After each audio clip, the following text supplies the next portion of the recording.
Look up here, I'm in heaven.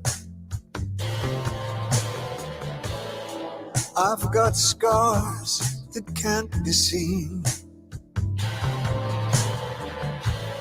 I've got drama, can't be stolen. Everybody knows me now.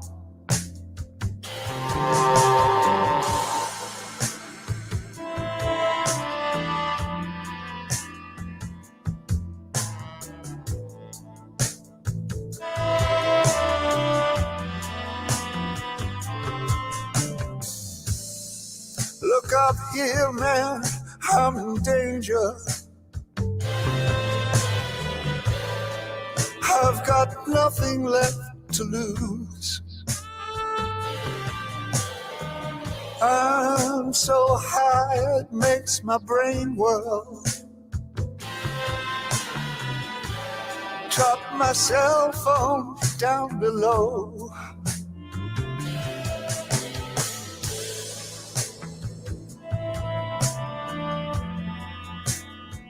Ain't that just like me?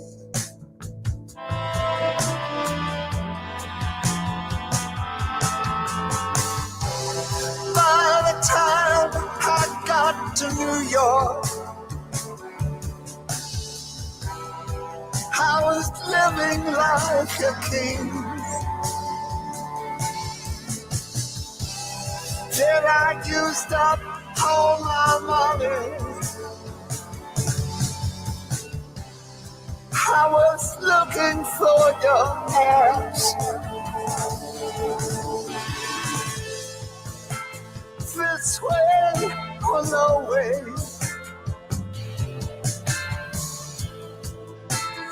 You know I'll be free.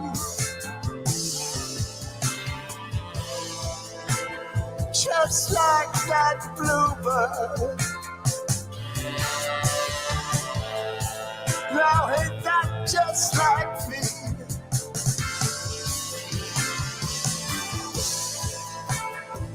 Oh, I'll be free. Just like that bluebird. Oh, I'll be free. Ain't that just like me?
Stay tuned. The show is coming up. Got a late start here, so we're giving some extra time to what we call the boarding period. All passengers on board the crazy train.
I still recall the day I set out on my own.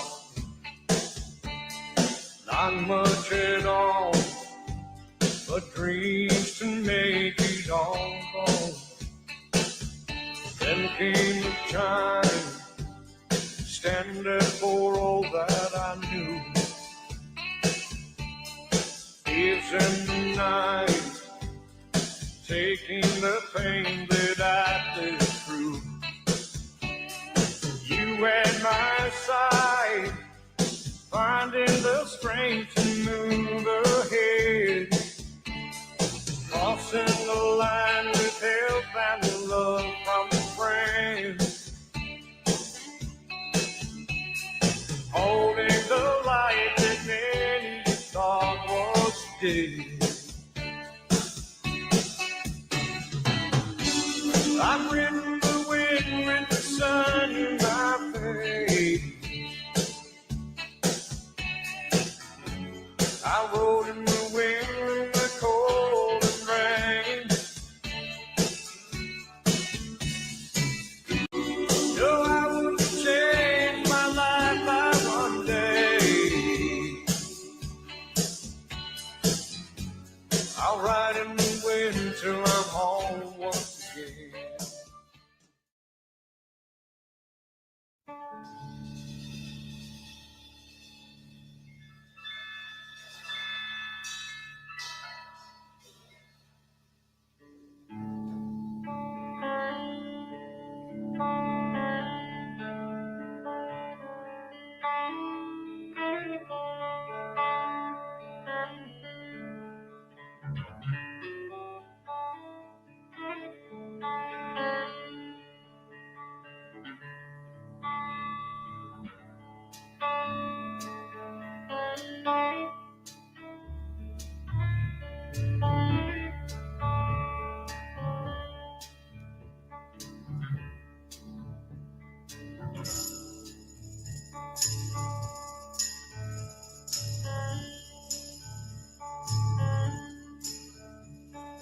This is the end, beautiful friend. This is the end, my only friend. The end of our elaborate plans. The end of everything that stands. The end, no safety or surprise. The end, I'll never look into your eyes again.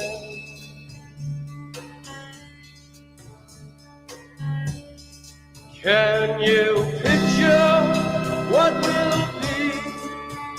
So limitless and free, desperately in need of some stranger's hand in a desperate land.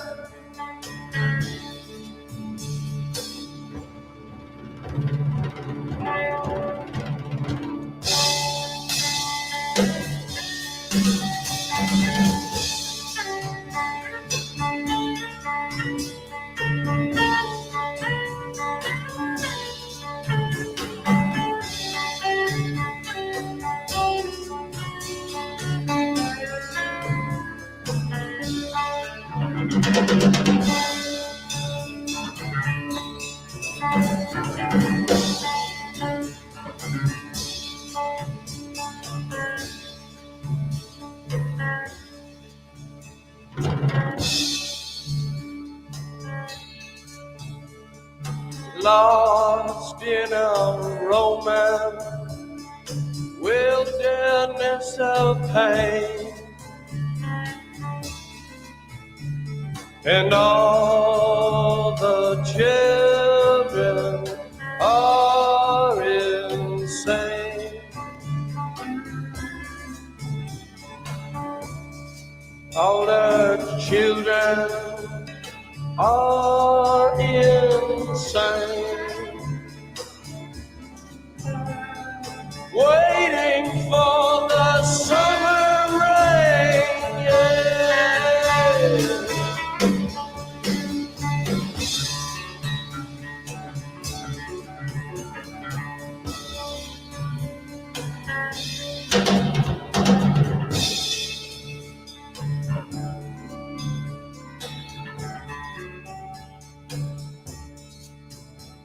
There's danger on the edge of town.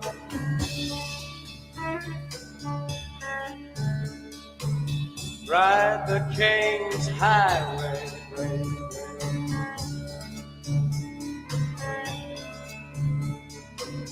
Weird scenes inside the gold mine. Ride the highway west, baby.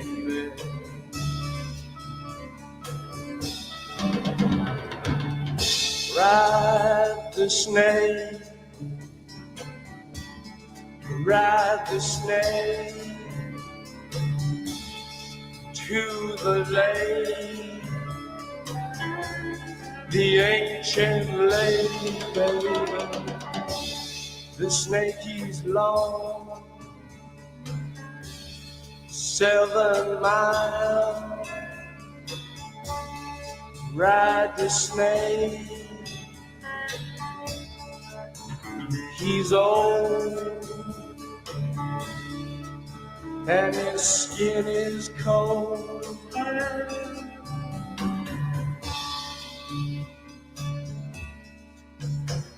The West is the best.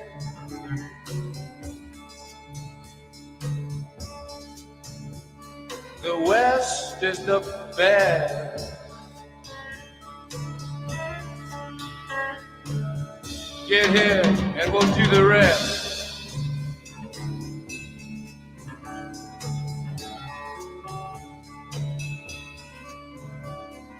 The blue bus is calling us. The blue bus is calling us. Driver, where you taking us?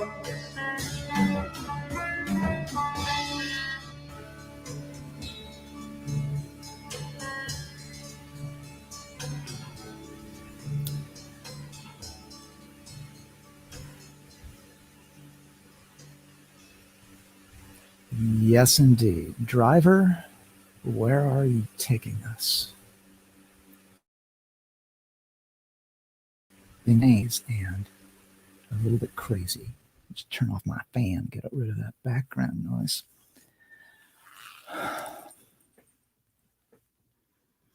So, a subtitle to this episode of the Agenda was taken from that song by The Doors. All the children are insane. All of them. All of society is slowly losing its mind now. We've been collectively traumatized and deceived so much that people are going mad. And 2020 was the year of perfect vision for the global elites. And so here we are. We have all been admitted to a rolling blue bus insane asylum, right? Where we've become so paranoid and distrustful that we doubt every single word that comes out of the establishment, right? And there are certain high-profile parties and stuff who have been brought into the mix to help bring about this state of affairs. Yes, the killer awoke. I took out that part, but because the song goes on for like 10 minutes or something. But we're in a very sort of serious state of affairs, and there are some things that need to be addressed here.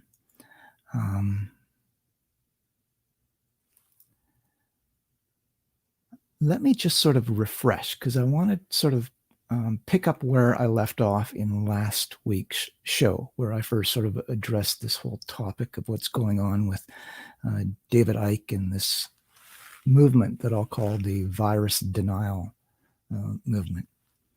That is consuming like a wildfire people in sort of the alternative and conspiracy communities, right? It is like raging through the community right now. But let me just bring something in here for you, just to set the tone. Maybe a little bit of fun to start as well. If I can find it here. There it is.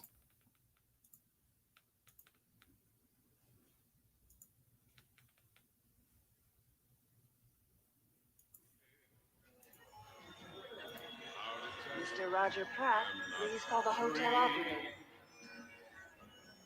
How can I bear to see your heart break?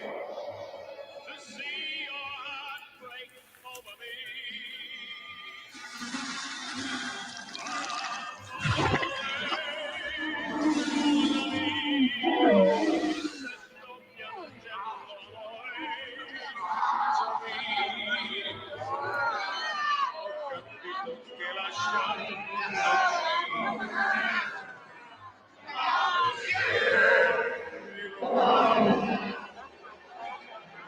I was right in the middle of a fucking reptile zoo. And somebody was giving booze to these goddamn things. It won't be long now before they tear us to shreds.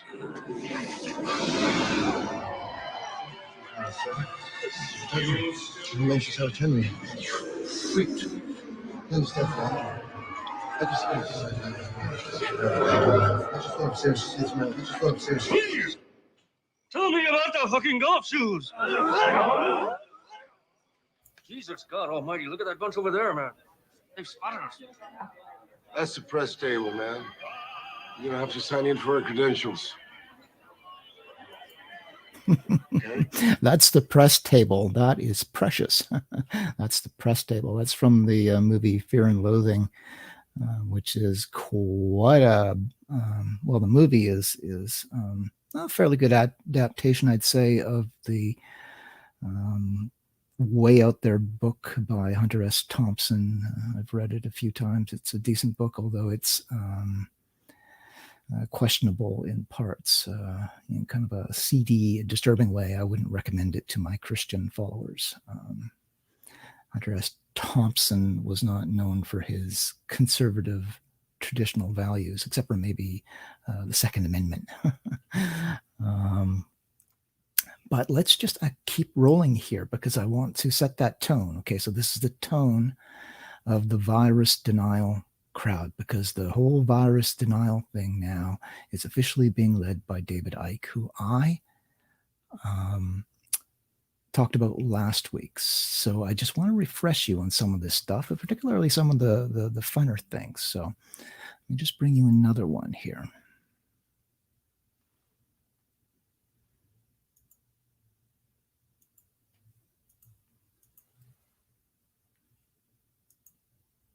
That is not it. Bear with me.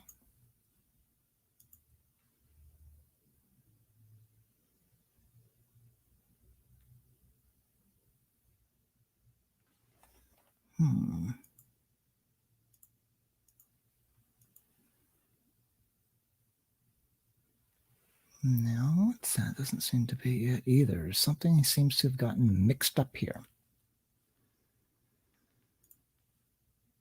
I hate it when this happens. This is what happens when you don't have a crew, right? I need a technical crew here working with me. Not that I'll ever have one, but you know.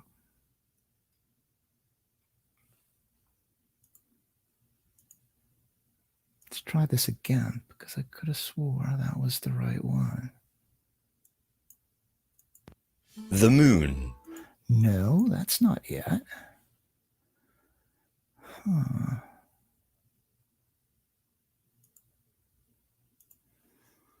But I'll show you that one too. Actually, why don't I show you that one now?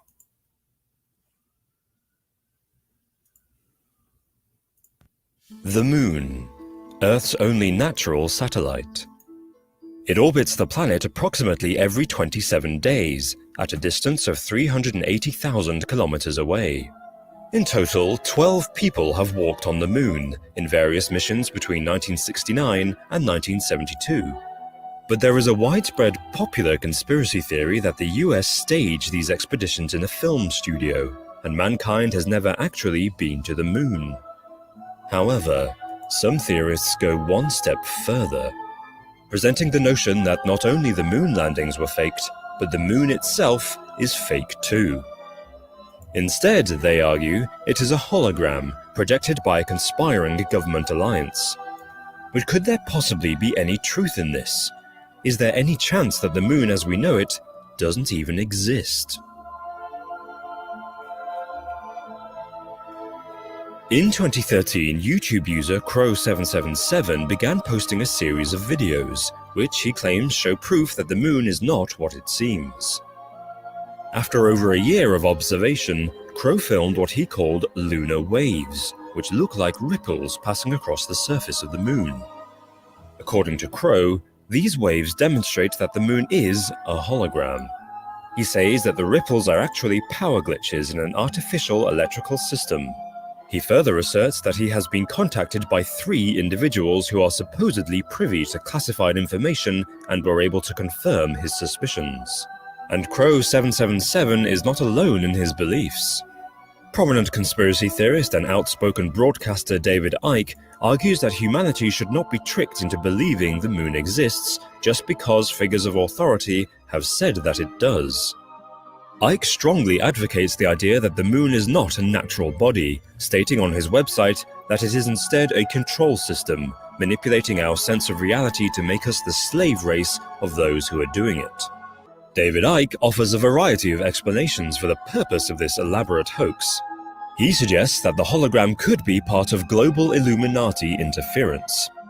By tricking the entire world into believing in a moon that doesn't really exist, the secret society of elites would demonstrate its ultimate control over the spread of knowledge. Alternatively, if the idea of a hologram hiding the actual moon were true, it would provide elite scientists with the opportunity to experiment on the natural satellite without public realization. The real moon could have been drastically altered, destroyed, or even colonized by alien life forms without our knowledge, with a hologram conveniently hiding the truth. There are numerous flaws with the conjecture that the moon is a hologram, not least that the theory doesn't offer an alternative explanation for tidal forces, which physicists say are produced by the moon's gravity affecting the Earth.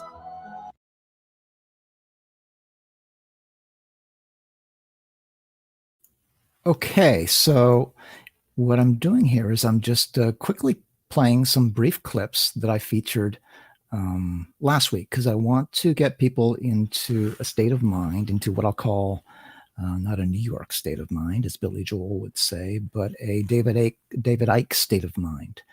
So we know who is leading, the leading voice in the world behind this virus denial theory is David Icke and his expert, who is a psychiatrist, actually, who has now declared himself the #1 expert on virology in the world. We'll get to him in a bit. So let me just bring up one more thing for you here.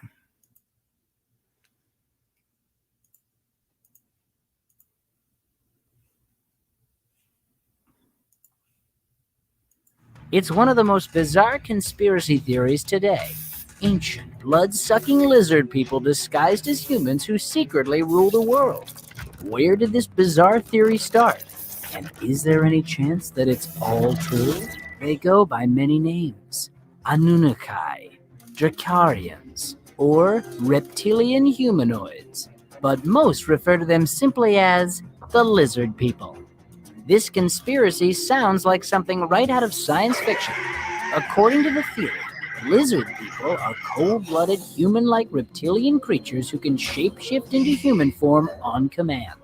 Many kings, queens, world leaders, and celebrities count among their ranks, and they supposedly use their ability to gain power and influence in governments and business all across the globe. Believers tend to look for a few telltale signs: red hair, green eyes, good hearing, and unexplained scars are all considered hints that a prominent person might be a lizard in disguise. They supposedly came to Earth from the star system Alpha Draconis and lurk in the underground layers, always plotting to overthrow humanity. Some even suggest these ravenous reptiles survive by sucking the blood of unsuspecting victims.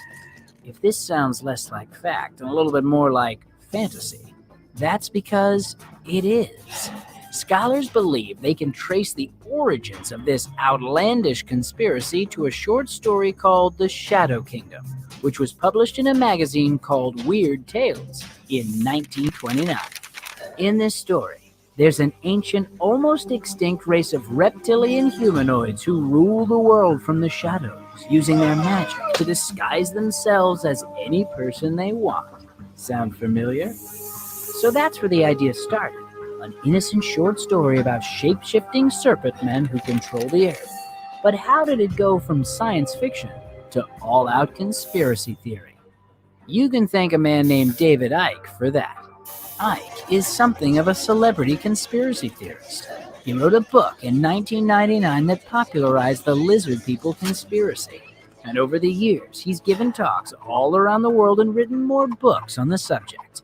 You'd think for a theory that has so little evidence, there would be very few who buy into it. Yet, according to a 2013 poll, about 4 to 7% of Americans believe the lizard people conspiracy. And while that number sounds small, it represents millions of people. So let's clear the air once and for all. There's no evidence whatsoever that the lizard people are real. So you can sleep soundly at night, knowing that our celebrities and world leaders aren't secretly reptilian humanoids. It turns out you don't need shape-shifting lizard powers to rule the world.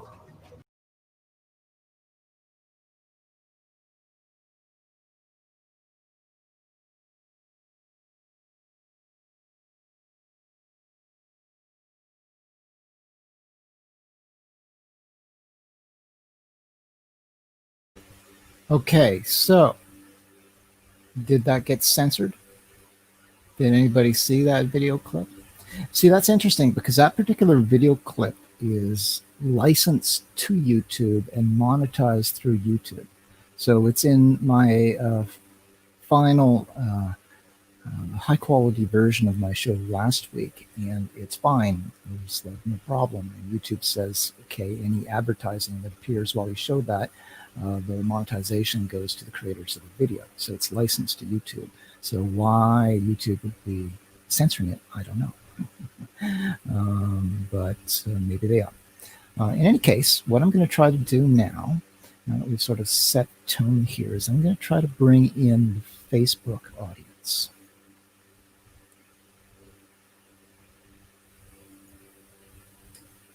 Turn off my fan. Okay, so I think we are broadcasting on Facebook now. So hopefully everybody is there. It'd be interesting that they would censor that one so sort of aggressively, though. Very interesting. Even though it's monetized. Not to me. I don't make any money off it. The creators make money off of it. So hopefully Facebook is on board. Hi. Is anybody on Facebook now receiving me? Let me just go check and see if I'm streaming to Facebook. Does anybody know if I'm coming through on Facebook yet?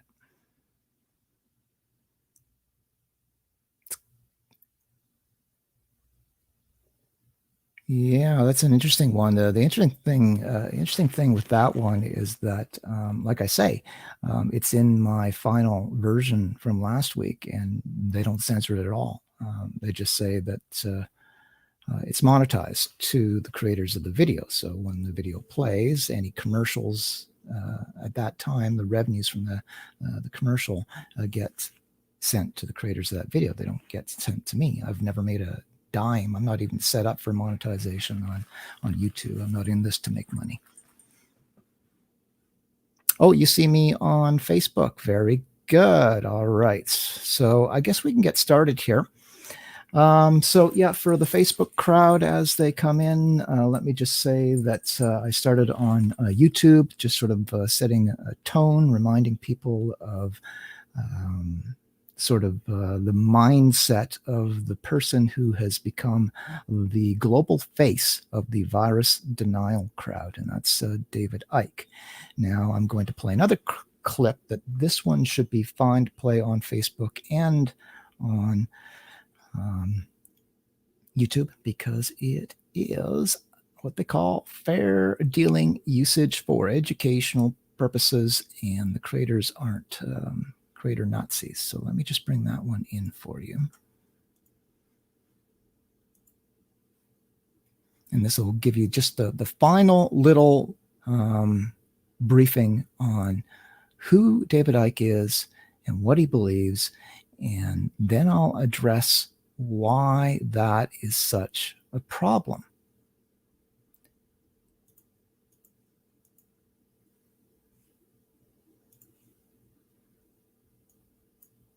Link, what is your opinion on lizards? I respect lizards, but I do not touch them. What if I told you that they were in a secret space station inside the moon controlling everything you think? I would say I wouldn't believe you unless you started shaking your head and like laughing maniacally under your breath. And then I'll be like, okay, I'm in on whatever this is. Well, that's an oversimplification of something that a man named David Icke does believe. David Icke, he believes that the world is controlled by a race of 12-foot tall, blood-sucking, shape-shifting alien, reptilian, human hybrids. That's a bold claim. And so I'm going to give you a little bit of background, okay? But bold's one adjective I'd use. Another one is you don't crazy. Believe it? Well, it's and awesome. It remains to be seen. Sounds awesome. Okay, he's a guy that played soccer back in the 70s, or football, as they call it, where he played it, which is in England. And he only played for a little bit, but then he became a sportscaster and actually became like a public figure in England. He was well known as a sportscaster. Oh, really? Okay. Think Bob Costas without the pink eye at the Olympics. In 1990, he was in a bookstore, as sportscasters love to frequent bookstores, and he heard a voice telling him to go to a certain section. And this wasn't like from the intercom, like science. Wasn't like a librarian. It was a librarian like whispering through that. Like, no, you should check out. What did he check out? It was the psychic section. You should check out the psychic section. So it was a voice. He actually felt a magnetic force pulling him towards the section, which would be a great thing to install at Barnes and Noble if you're listening. But it happened to him. And he goes to the psychic section. There's a book by a particular psychic. He decides not just to read her book, but to visit her. Anyway, during his visit with her, she basically tells him that he is special and that the spirit world is going to bring messages to Earth through him. He took this incredibly seriously. And so are you. How seriously? Well, in 1991, very shortly after the psychic woman interaction, he held a press conference. Again, this is a public figure. Think Bob Costas. This is like Bob Costas doing a press conference. Okay. Saying that the world is coming to an end. And also, I am the son of the Godhead. He was wearing a turquoise tracksuit while he did this, which is a key really detail. Because he was also entering the turquoise period. Where like that's what he calls it, man. Like once a month, and this isn't just like something like your wife goes through in May. You know, this was he was in a period where he felt like he had. And my wife does not wear tracksuits. I gotta. First of all, this was not intentional. I swear to you that wearing this shirt was not intentional. He goes through this period where he's wearing this turquoise. That's not a tracksuit, though. Tracksuit or turquoise in general because it brought him closer to God and also helped channel positive energy. Sure. Of course, he's saying these things. This gets a little bit of attention, so he gets invited onto a talk show, the Terry Wogan Show, a major British talk show, where this happens. Was it a great shock for you to discover this at 38? Well, I think the word is gobsmacked. But again, you know, the best way of removing negativity is to laugh and be joyous. So I'm delighted that there's so much laughter in the audience tonight.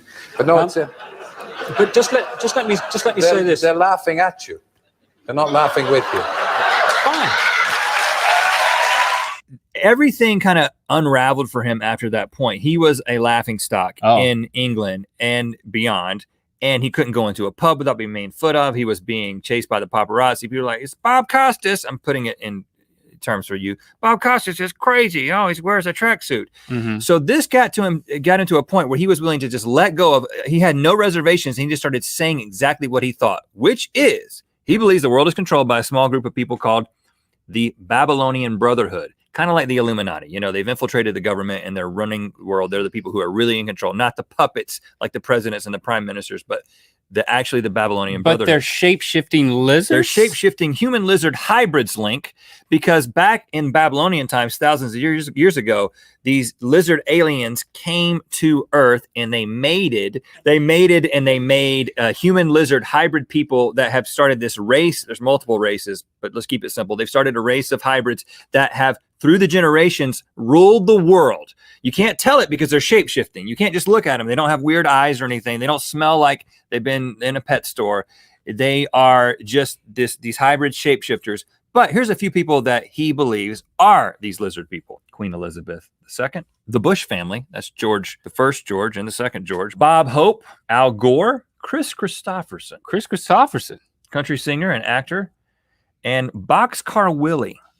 Which this is He's a country music singer too. He right? is. And this is the most convincing to me because he has a song called 16 Chickens and a Tambourine. I'm sure it's a great. And he also believes chickens and a tambourine. that the moon, all I need in life, is the moon is like the Death Star. It's an empty space. It's a planetoid. It's empty and the lizards are in there. They have control over it. And it's like a satellite that is broadcasting what he calls a moon matrix, which causes you and me and everyone on Earth to not be able to see reality for what it is. It's being broadcast. Now, the moon matrix, I do believe in. Oh, good. Like, I've been with that for years. Tracksuit, moon matrix. Right. Now, here. Now, I've said all these outlandish things. Here's the interesting thing, Link. I don't know if this guy's crazy. He may not be. I'm not going to convince you of anything. It's your brain is something your own. to think about. I don't have a matrix broadcasting towards you. Okay.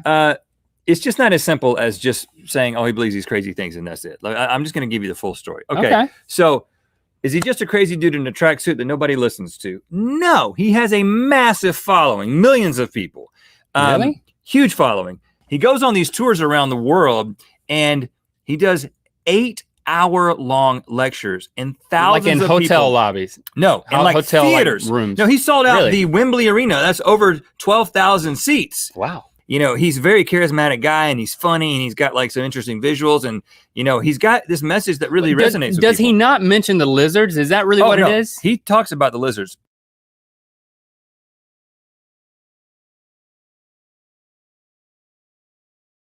Okay, I'm just going to stop that there. And suffice it to say, they kind of go on to point out that there are people out there who believe that David Icke is basically an agent for what some would call the Brotherhood, what others like I would call the establishment, specifically the intelligence establishment. I believe he is what is known as a disinformation agent. And I think people need to sort of understand the difference between misinformation and disinformation. So misinformation, I think that we can forgive. And we'll get into this when we talk about Andrew Kaufman shortly. Misinformation is forgivable because misinformation is a mistake. It's where you're spreading false information, but it's a mistake and you haven't done it deliberately. Disinformation, on the other hand, is deliberately dishonest. So disinformation, dishonest, right? So disinformation is quite a different story. And I believe that both David Icke and Andrew Kaufman, who we'll get into, are disinformation agents. That makes them, I would say, complicit with the establishment and sort of the giant mind manipulation game that's going on. I'm going to break this down further because there's a whole lot of people who are sort of buying into this. And I thought the sort of general expose we did last week on David Icke was going to be enough to sort of hopefully wake people up to the fact that it's that they're being led astray, in my opinion. But apparently I need to get a little more detailed because people think that this psychiatrist, Andrew Kaufman, this psychiatrist, they believe that he is the most knowledgeable and powerful virologist in the world. And all other virologists in the world are nothing but idiots, like children compared to him. He knows everything. He knows all the virologists in the world are wrong. And they're all just sort of confusing the truth. And he knows the truth. Now, he's never actually studied virology other than sort of the basic stuff you go over in medical school to become a psychiatrist. But that doesn't matter. He's never like worked in a lab studying viruses and stuff like that. But it doesn't matter. He is the world's leading expert, more knowledgeable than all of the other experts in the world. The problem is that he gets into disinformation, but we'll get into that. What I want to do right now, actually, before I get into Andrew Kaufman, and the reason that I'm sort of refreshed your memory on who David Icke is that David Icke is the one getting all of the attention. Okay, so people say, oh, he's been censored. Well, he was censored, but he was plastered all over the news in the United Kingdom and in the United States for being censored, and he hasn't lost anything. They raised $1 million off of the one podcast they did, so that's pretty good censorship. I could use a little bit of that kind of censorship myself. So, and if you go to actually, let me bring it up here. If you go to the BBC coverage of David Icke, let's see here. Find it here.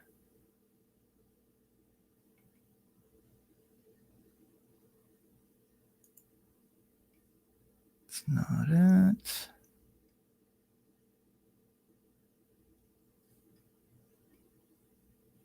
Let me see here.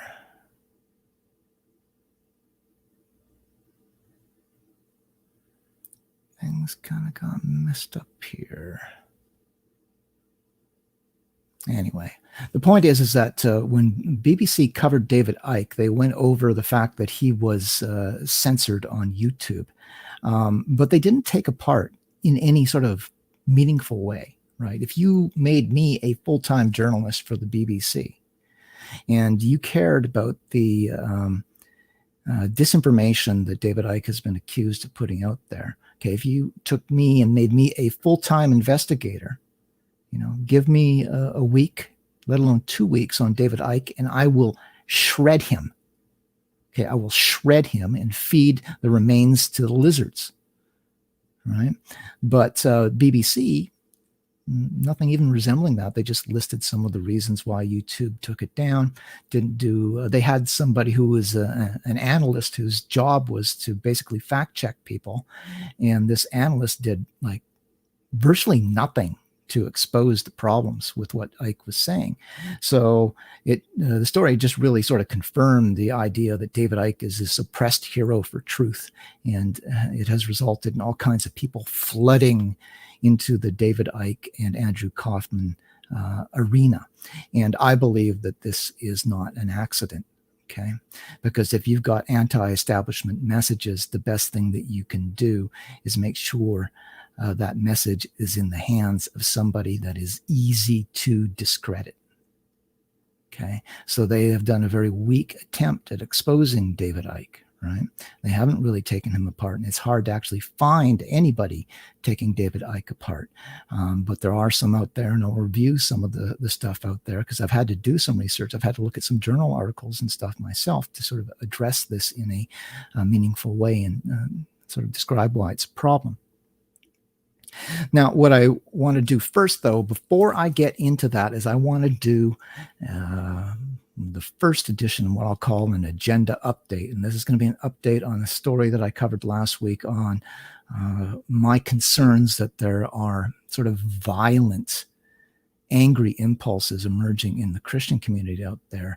And I believe that these impulses are being deliberately, let's say the flames of these impulses are being deliberately fanned by the establishment and suspicious characters in the Christian community. So let me just bring up the update for you. And I'm going to flash back to a little bit from Rudy Giuliani, who is the mayor, or was the mayor of New York City, and the lawyer for Donald Trump. Okay, so as high-ranking a politician as you can find in the United States, and as connected a person as you can find, being the lawyer privy to the secrets of the President of the United States. So let's just bring that in now. It's an update.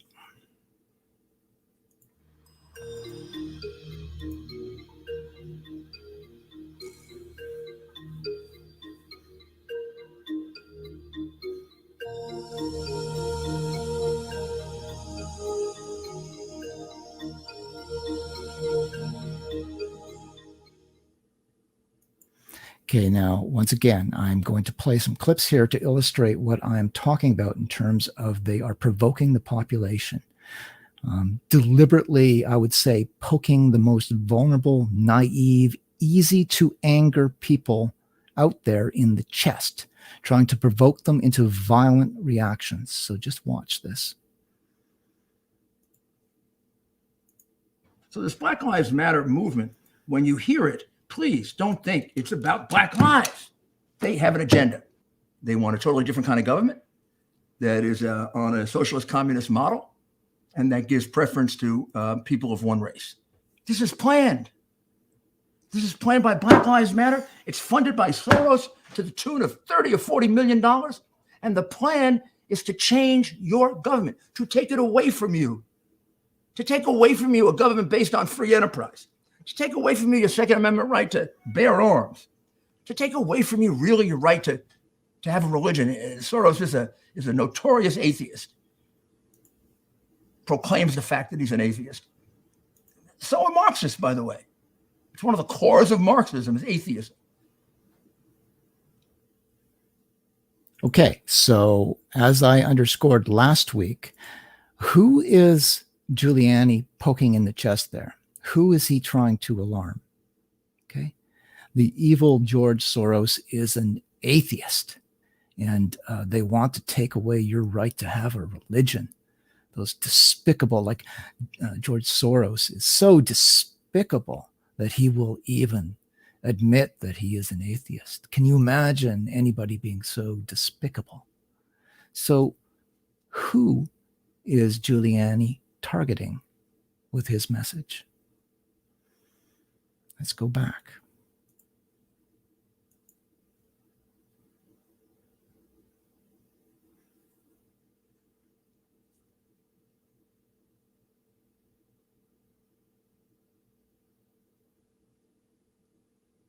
Okay, now I'm going to play momentarily here a clip from a show by Rick Wiles. I've got a screenshot here because this is kind of interesting because Rick Wiles is a pastor in the United States, and he did an interview with Michael Brown, who is connected to something I was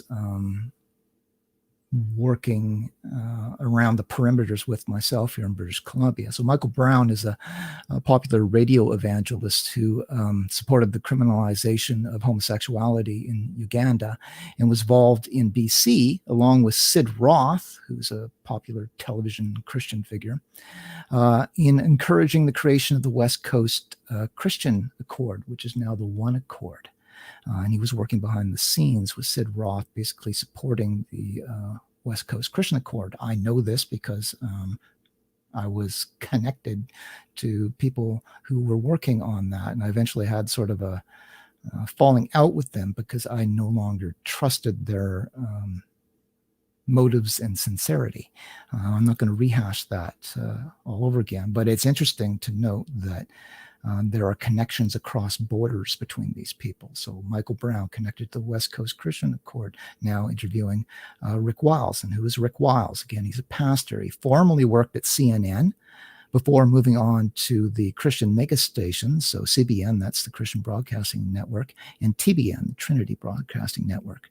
He then went on to do his own radio broadcasts and ministry, eventually moving full-time to the internet, which is what he does now.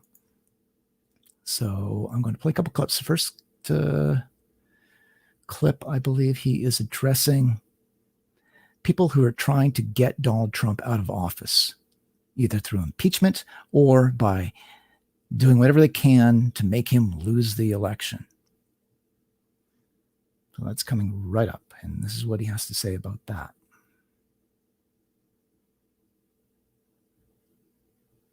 Sorry, I put in more dead time than I thought here.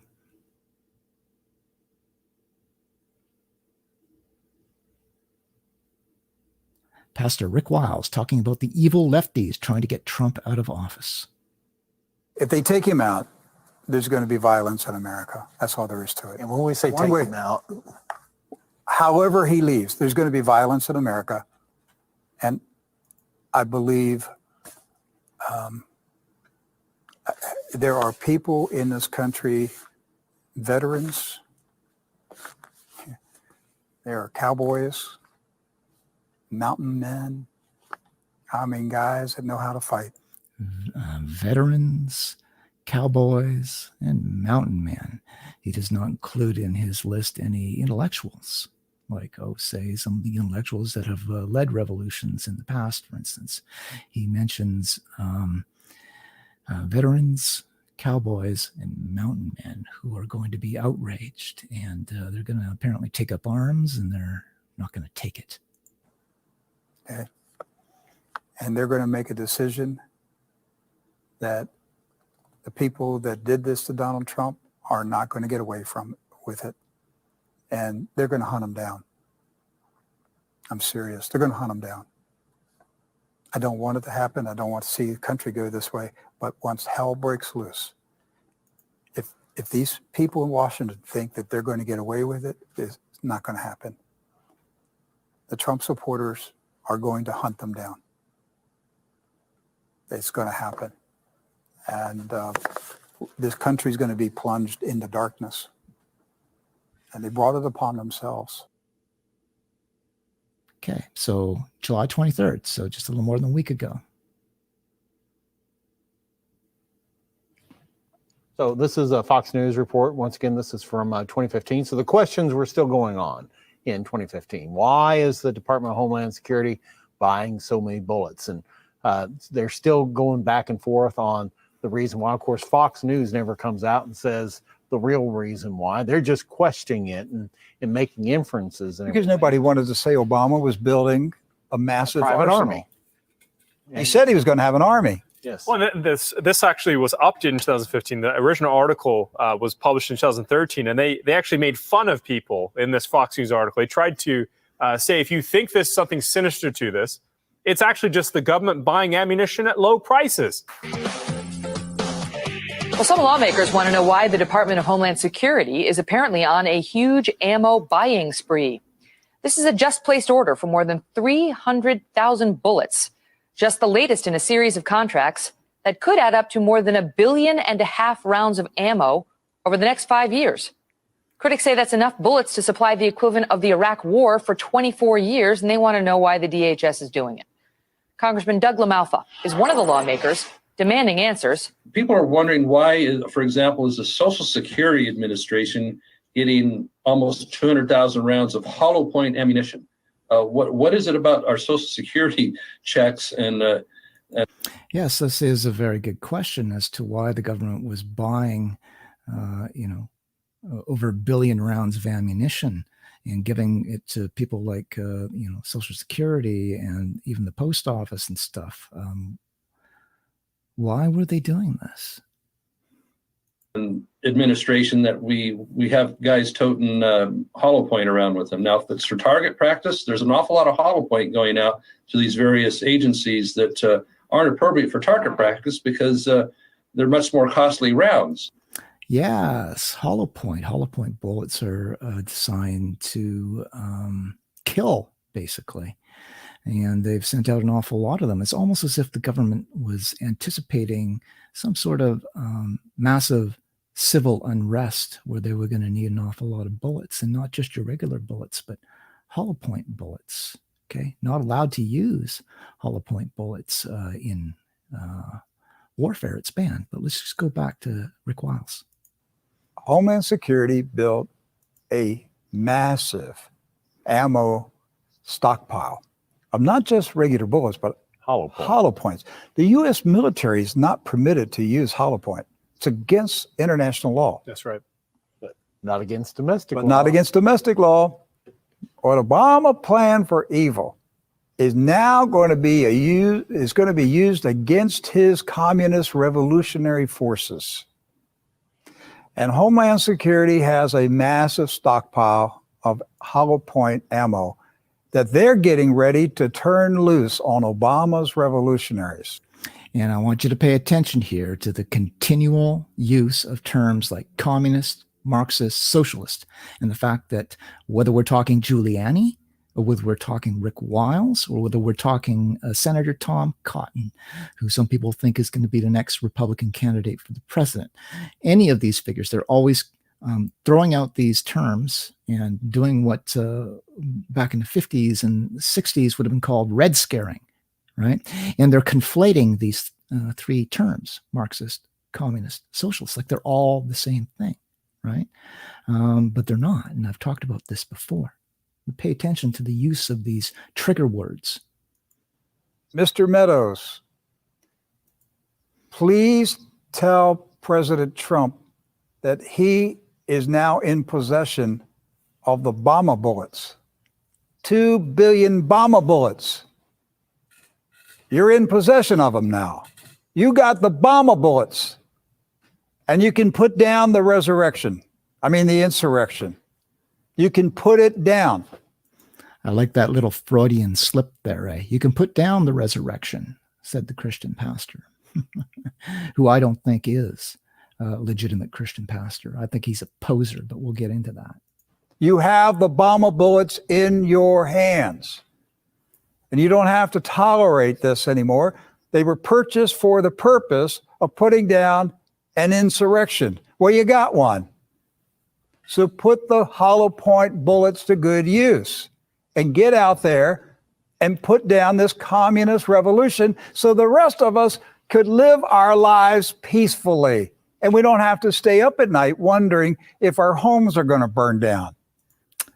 And people have to sort of ask themselves here, no matter who it is who's putting this out there, if these people are really so stupid that they don't know what communism means and Marxism means, and the fact that to sort of be a communist, you have to sort of subscribe to the tenets listed in the Communist Manifesto, which talks about, Giuliani at least pointed out one thing, an end to private property, but specifically end of bourgeois private property, nationalization of all industry, worker control over the means of production, and all these types of things, right? Which none of these Democrats and stuff that this guy is opposed to are advocating.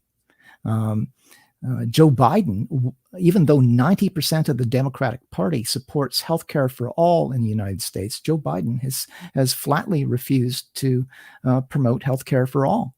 So he's some kind of lousy, piss poor communist. So they are misusing this term, but they're using it to trigger people and to make people think that there is, like we're back in, the 1970s and 80s, and the Russians are looking to invade and take over the country and this type of stuff. If our children and grandchildren are going to be hurt, I mean, we're all living in this state of fear and apprehension. So put the bomb bullets to use. We have a No, actually, he doesn't know what communism is. And I would say that anybody who suggests that the Democratic Party, for instance, are communists is a low-grade moron who really knows nothing about politics or history. And they can blab all day late, all day and night. It's not going to change a damn thing. Okay, communism is a term that has a meaning.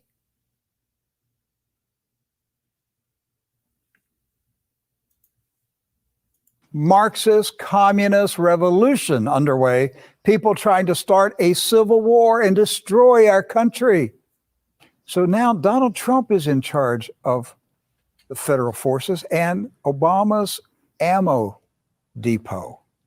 That's why they're so upset about the 2016 election. It messed up everything.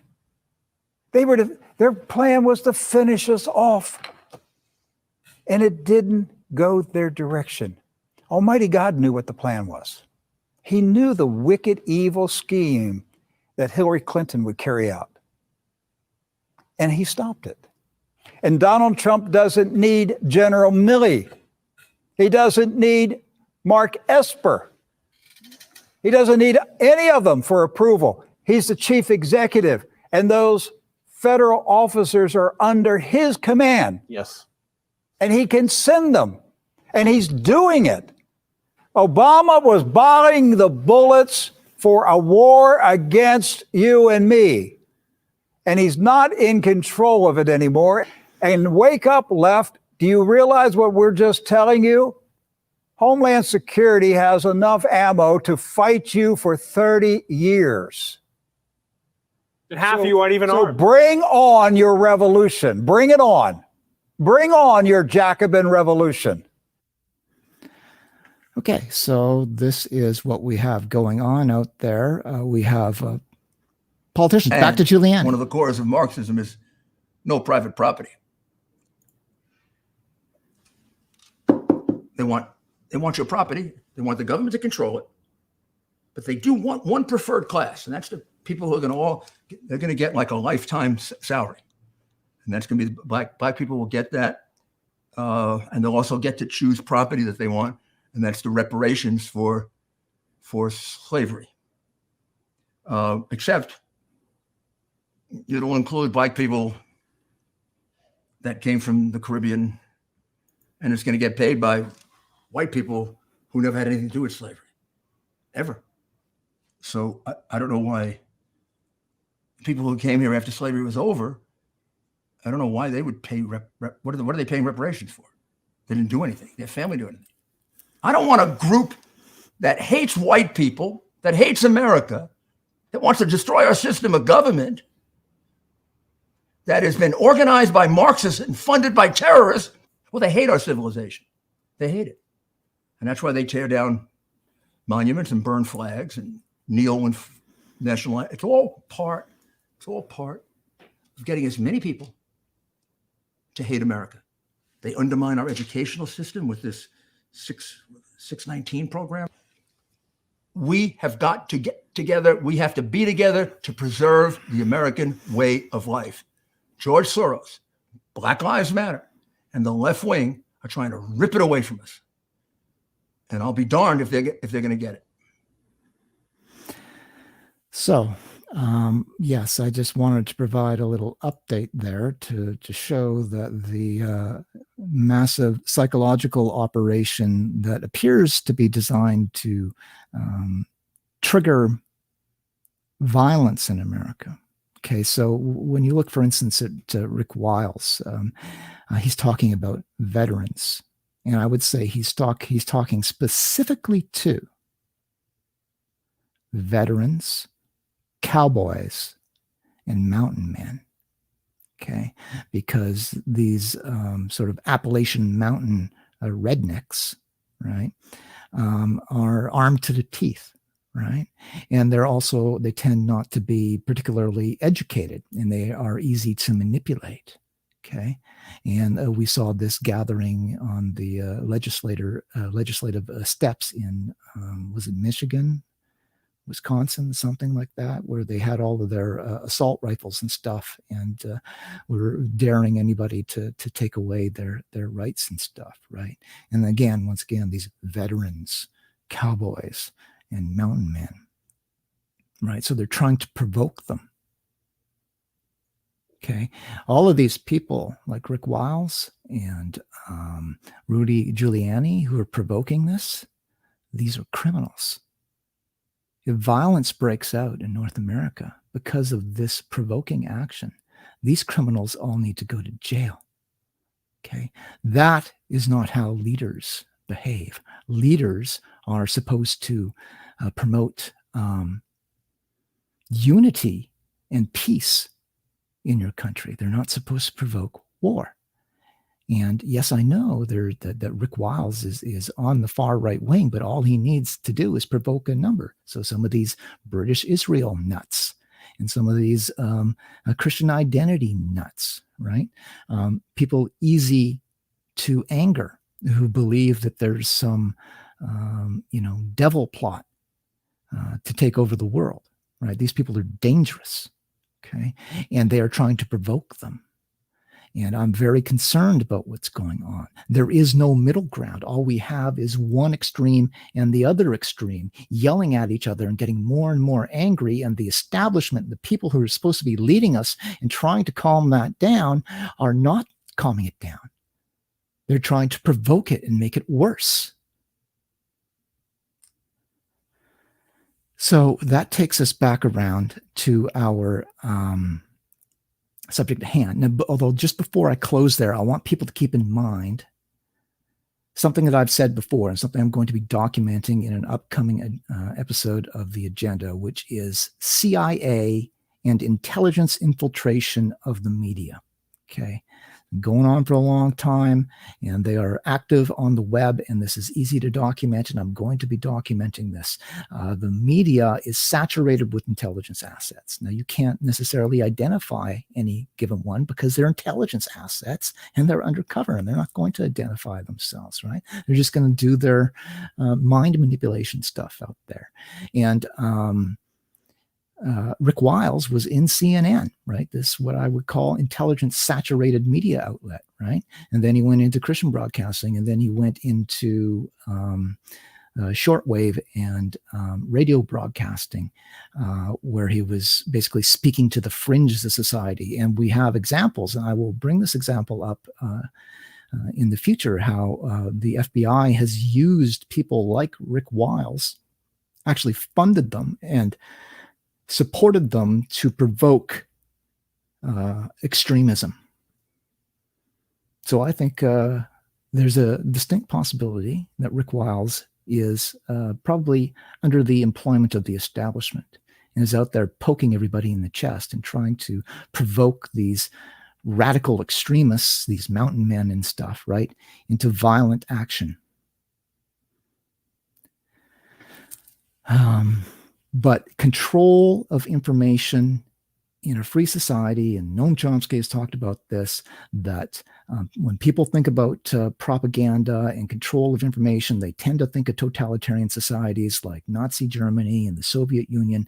But in those societies, control of information actually isn't as important because they have the truncheon and the gun and stuff. And if they don't like what you're saying, they can just take you off to the gulag or put a bolt in your head or whatever. So control of information is an important tool in all societies, but it's not as important in totalitarian societies as it is in allegedly free societies. Okay, because here we're not supposed to be using, although this has been changing recently too, we're not supposed to be using the truncheon, right, and the rifle to control the population. So they've always controlled the information. And I would say right now they have a rather extensive information control matrix.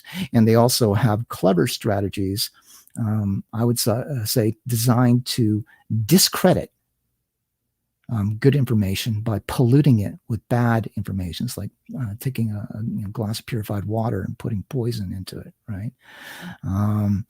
So there are figures out there, and I've said that I believe Alex Jones is one of these deliberate disinformation agents, and I believe that David Icke is one of these deliberate disinformation agents. And I shall remind people who watched the show last week that I had some brief interactions with David Icke, probably back, I don't know what year it was, the turn of the new millennium, though, because he was coming to do a talk in Canada, and people were trying to get his talk shut down. And I was still on the campus of Simon Fraser University at that time, and I was a free speech advocate. Okay, so like an old Noam Chomsky disciple, so I was a hardcore free speech advocate. And when I heard that they were trying to bar him from speaking in Canada, I became involved at that point, trying to argue from within the country for his rights. So there were elements, particularly within the Green Party, who were working hard to make sure that he didn't speak because he had all these things that they said were connected to Jewish people. So in order to defend his right to speak, I had to educate myself on what it was that David Icke was saying so I could deal with the criticisms. I mean, free speech, unless somebody is saying go out and kill so-and-so, free speech is not generally something that needs to be defended in its particulars, because that's not how it works, right? But when you're dealing with people who are trying to shut down freedom of speech, they will throw out all this stuff that does register with other people and motivates other people. And they will frequently, as I've discovered recently, and I discovered back then, is they will put out false information. So there were all these claims put out about what David Icke was saying. So I wanted to research it and see if there was any truth to these claims. And I got an eyeful in his books, which I don't have here anymore. I had them last week, but I had to buy all these books to sort of deal with that at that time. But he promotes some rather ridiculous stuff. And people will say, well, just because he promotes totally ridiculous stuff like shape-shifting lizard men inside the moon, controlling people with moonbeams, just because he promotes that stuff, you shouldn't throw out everything he says because he's got all of this good information. Okay, so what I would say to that is that information needs to be carried into the mind. Okay, there's a connection here with virology, right? So I talk about the mind virus that has driven society insane. And that is because there are these vectors that are polluting the human mind and driving people a little bit crazy, right?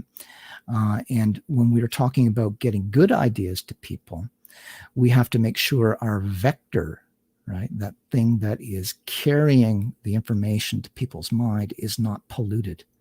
Because if it is polluted, they will reject it, right? Just like lunar body. People will go, oh, look, it's shape-shifting aliens on the moon. Get shoo. Right, chase it away, and they'll chase it away with all the good information. So from my perspective, David Icke is like Brian Ruhe. So Brian Ruhe is this Nazi guy here in British Columbia who thinks that Adolf Hitler was the greatest hero in history, right? And that is what I would call basically it is something that you can't come back from. Okay, once you put that out there in the public, right? Once you've become known as somebody who says that Hitler was a great man, you can't recover from that. Okay, that label will always be attached to you. Same thing with shape-shifting lizardmen inside the moon controlling people's brains. David Icke will never escape from that label, right? So David Icke may come out with a good idea, right? And he's got good ideas about, say, how people are manipulated and stuff. Sure. Okay, but he'll come out with that information, and some people unwittingly will walk into that and go, oh, hey, this is a good message. I really like this guy. And then they'll refer the information to their friends, right? And they'll say, hey, listen to this David Icke guy. He makes a lot of sense. But eventually they'll hit a friend who says, oh, wait a second.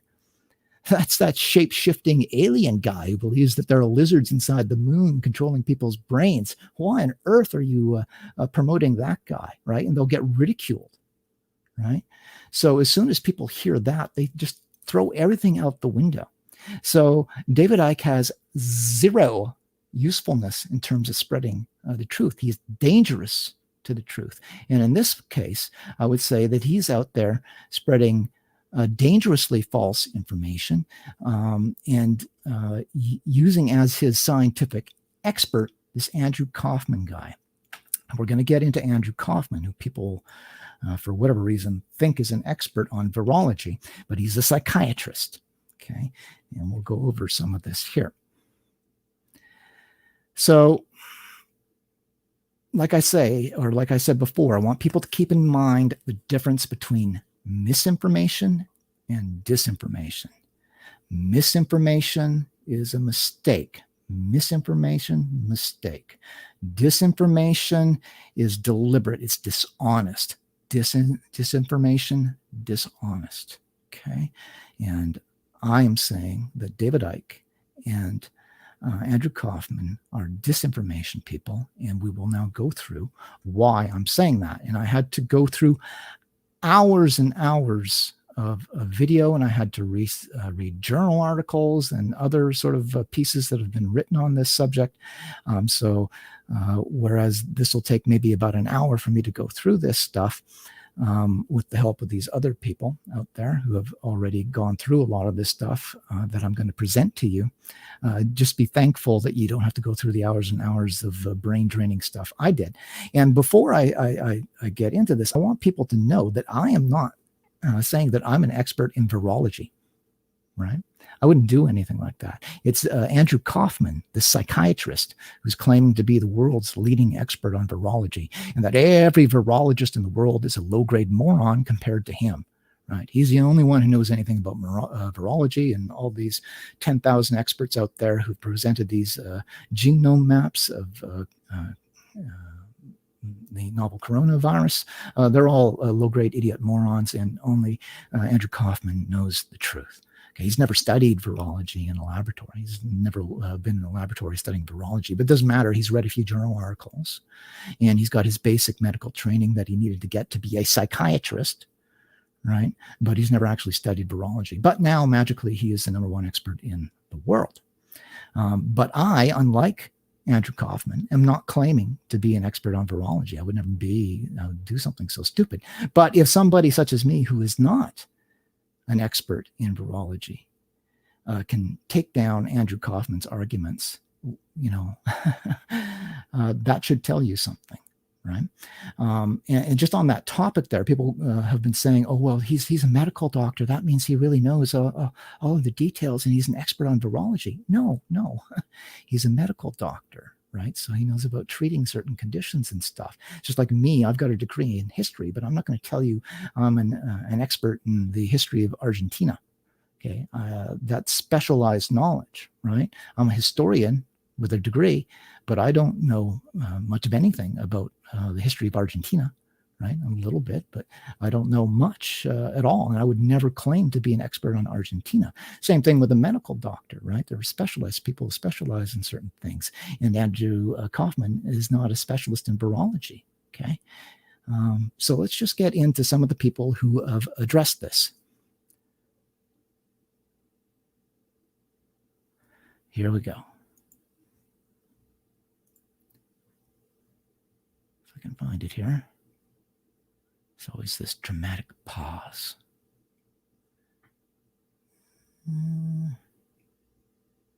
Oh, I know what I did. I didn't bring it in. So let me just bring it in here. If I can find it. There we are. Okay, again, I've sort of collated a bunch of stuff out there that's been done. And we will. And I've edited it so you don't have to go, like I say, go through the hours and hours and stuff and cut it down to the bare bones that addresses all of the stuff that Andrew Kaufman, David Icke's expert, is saying. There we are.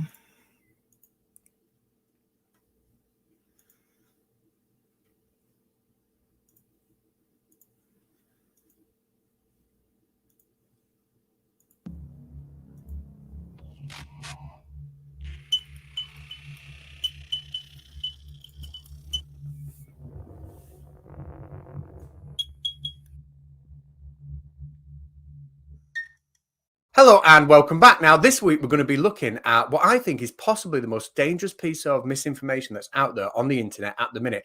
And I'm going to specifically be addressing the claims of a certain Dr. Andrew Kaufman. But what put me on the path to make this video? Well, it all started last week when I was engaging in the chat of a live stream that was so scientifically illiterate. At first I thought it was a comedy show, but somewhere in there was a little ray of hope. A degree in biology is nothing compared to what you really need to do to be a biologist, which is gonna take basically spending the rest of your life figuring out how absurdly complex it all is, right? Because what you just learn as a Okay, so pay attention there. Spend the rest, I agree, spend the rest of your life trying to figure it out. That's what an expert in biology and virology is going to do. Andrew Kaufman, who now knows better than all the virologists in the world, has not spent his entire life researching virology. degree is just this much. There is this much. Yeah, for a second, and just for a second, while I was watching that live stream, it was truly heartwarming to see somebody come to the realization that true mastery over a specific area can take years and years and years and years of hard work. It was almost like an anti-Dunning-Kruger warning. It was lovely to see.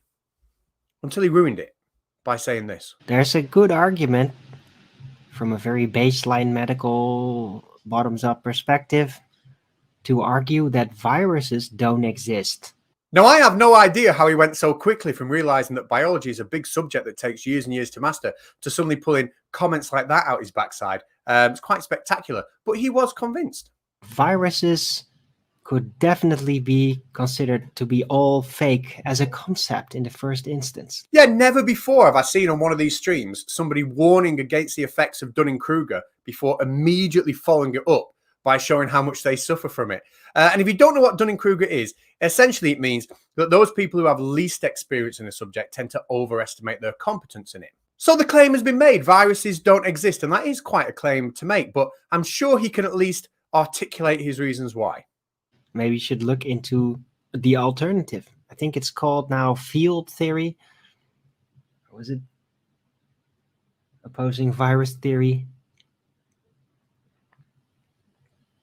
That they are actually an integral part of the cellular metabolism systems. Well, I don't know about you, but he's got me hooked. He clearly knows what he's talking about. And what was it you said? Field theory? An alternative to viruses existing? Anyway, I did look into field theory and it was very interesting, just like this paper here, which investigates exactly how the parts of a virus are put together inside the cell after that cell has been infected by a virus and turned into a virus-producing machine.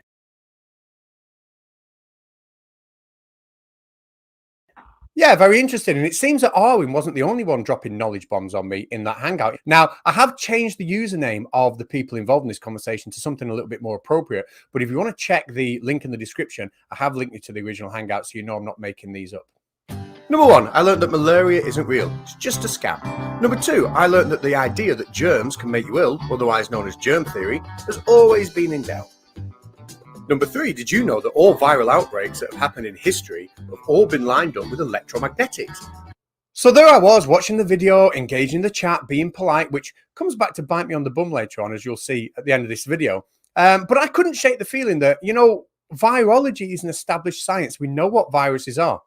We know they infect cells and we know how they do it. So I couldn't help but point that out. But of course, in an environment like this, anything you say that has even a seasoning of common sense goes down about as well as a turd sandwich. So that was it. The stage was set. I had to get one of these cutting edge internet scientists to reveal their special source to me, so to speak, meaning who was it and what was it they were saying that led them to believe such ridiculous things as viruses don't exist or viruses can't cause disease. Because as soon as I found out who it was, I was going to be on a mission to prove them wrong.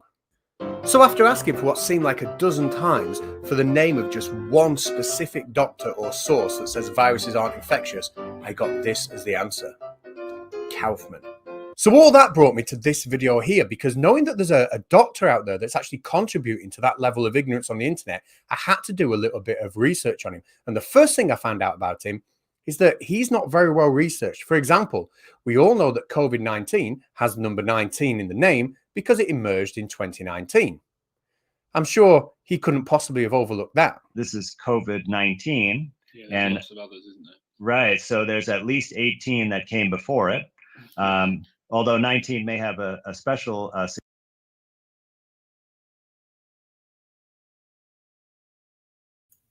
Right. And people are taking this guy as an expert. He doesn't even know why it's COVID-19.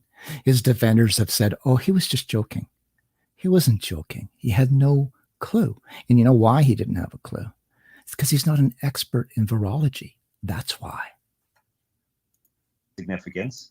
Well, maybe he can. Now, the second thing I found out about Dr. Kaufman is that he's still not very well researched, as in he's not a virologist. He's not taken part in any active research in this topic whatsoever.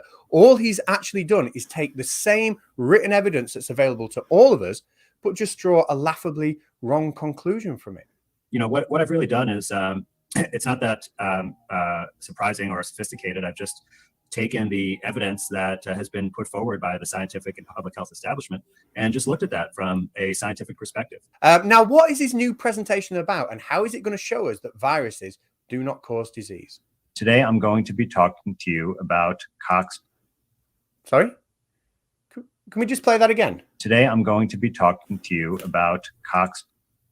Just one more time. Just let it run a little bit longer this time, yeah? Today, I'm going to be talking to you about Cox postulates. Ah, of course, yes. Cox postulates, never in any doubt. So what are Cox postulates? Well, they've been a very important part of biology, and they were originally published by Robert Koch in 1890. And they were there to show that we'd found the cause of the diseases cholera and tuberculosis. And since then, they've been generalized. There are a set of criteria. And if we can match these criteria for a particular disease, we can show that a particular bacteria is the cause of that disease. Notice I said bacteria and not virus. That'll be important later on. But for now, here's what the criteria are. Well, basically, they boil down to this. Firstly, we should be able to find the bacteria in every single organism that has a disease. We should be able to extract it and grow it in a culture. Once we've grown it in a culture, we should be able to introduce it into a new host. That new host will then get the disease, and we should be able to re-isolate the same bacteria from that new host. Right, so why is this important? Well, it's important because the whole point of Kaufman's video is to try and debunk this paper here. Now, this paper claims that it successfully applied these postulates to the SARS virus. Now, if that's true, that means viruses do indeed cause disease, and Kaufman is wrong. So how exactly does Kaufman try and worm his way out of this and discredit the work that's been done?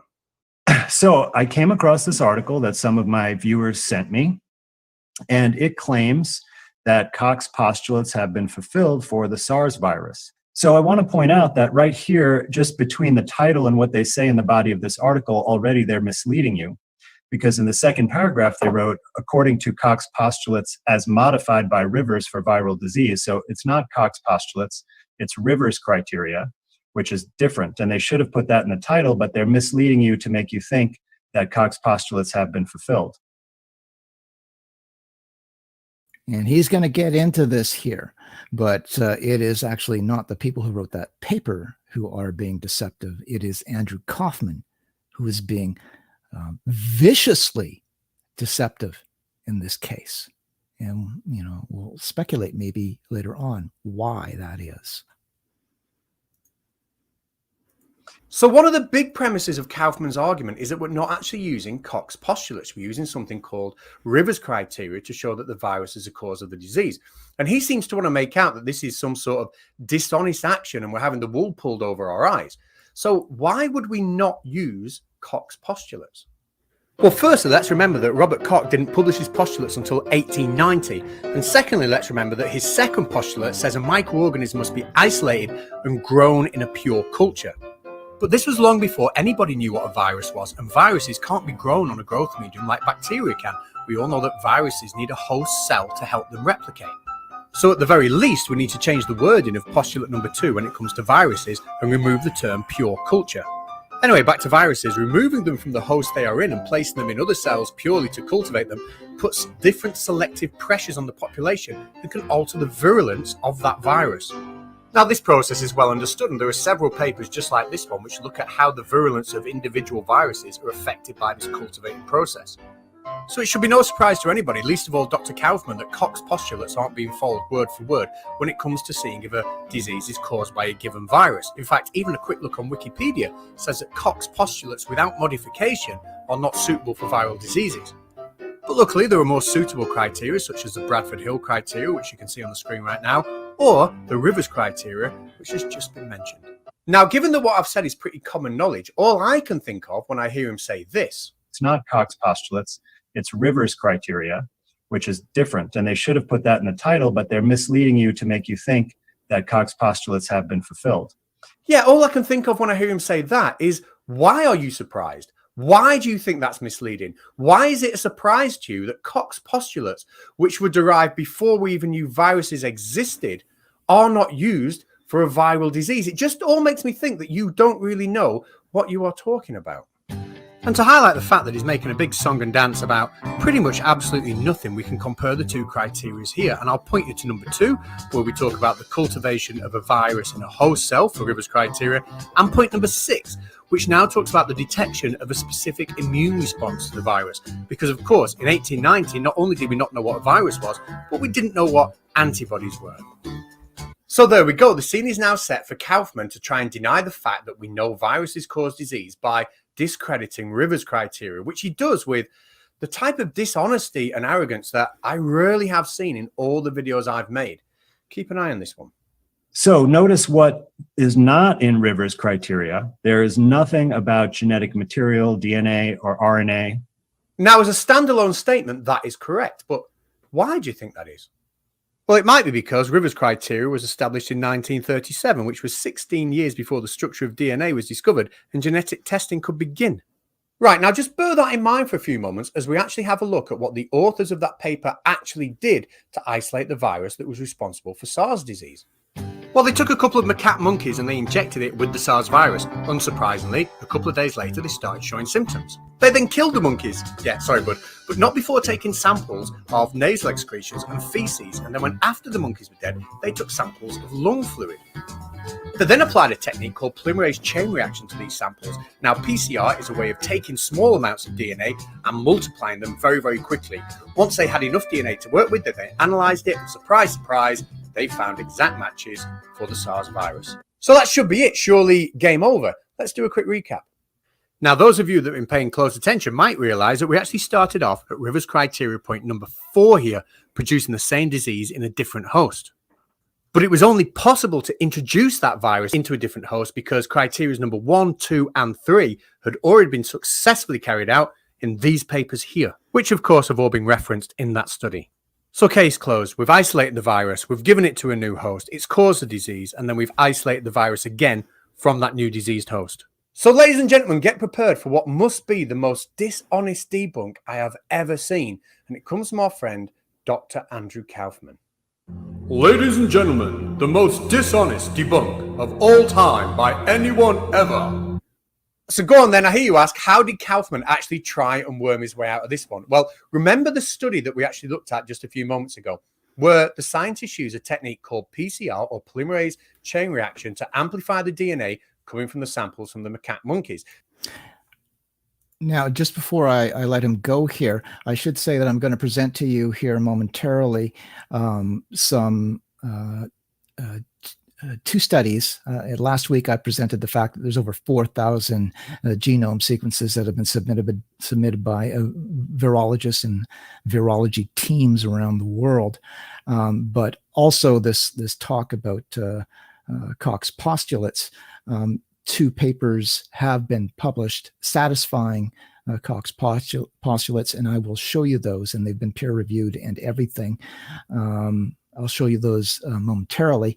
Interestingly enough, as little as last week, Kaufman was still talking about how Koch's postulates have never been satisfied, but they have been, and they have been for some time. Kaufman doesn't know that because Kaufman is not an expert in virology.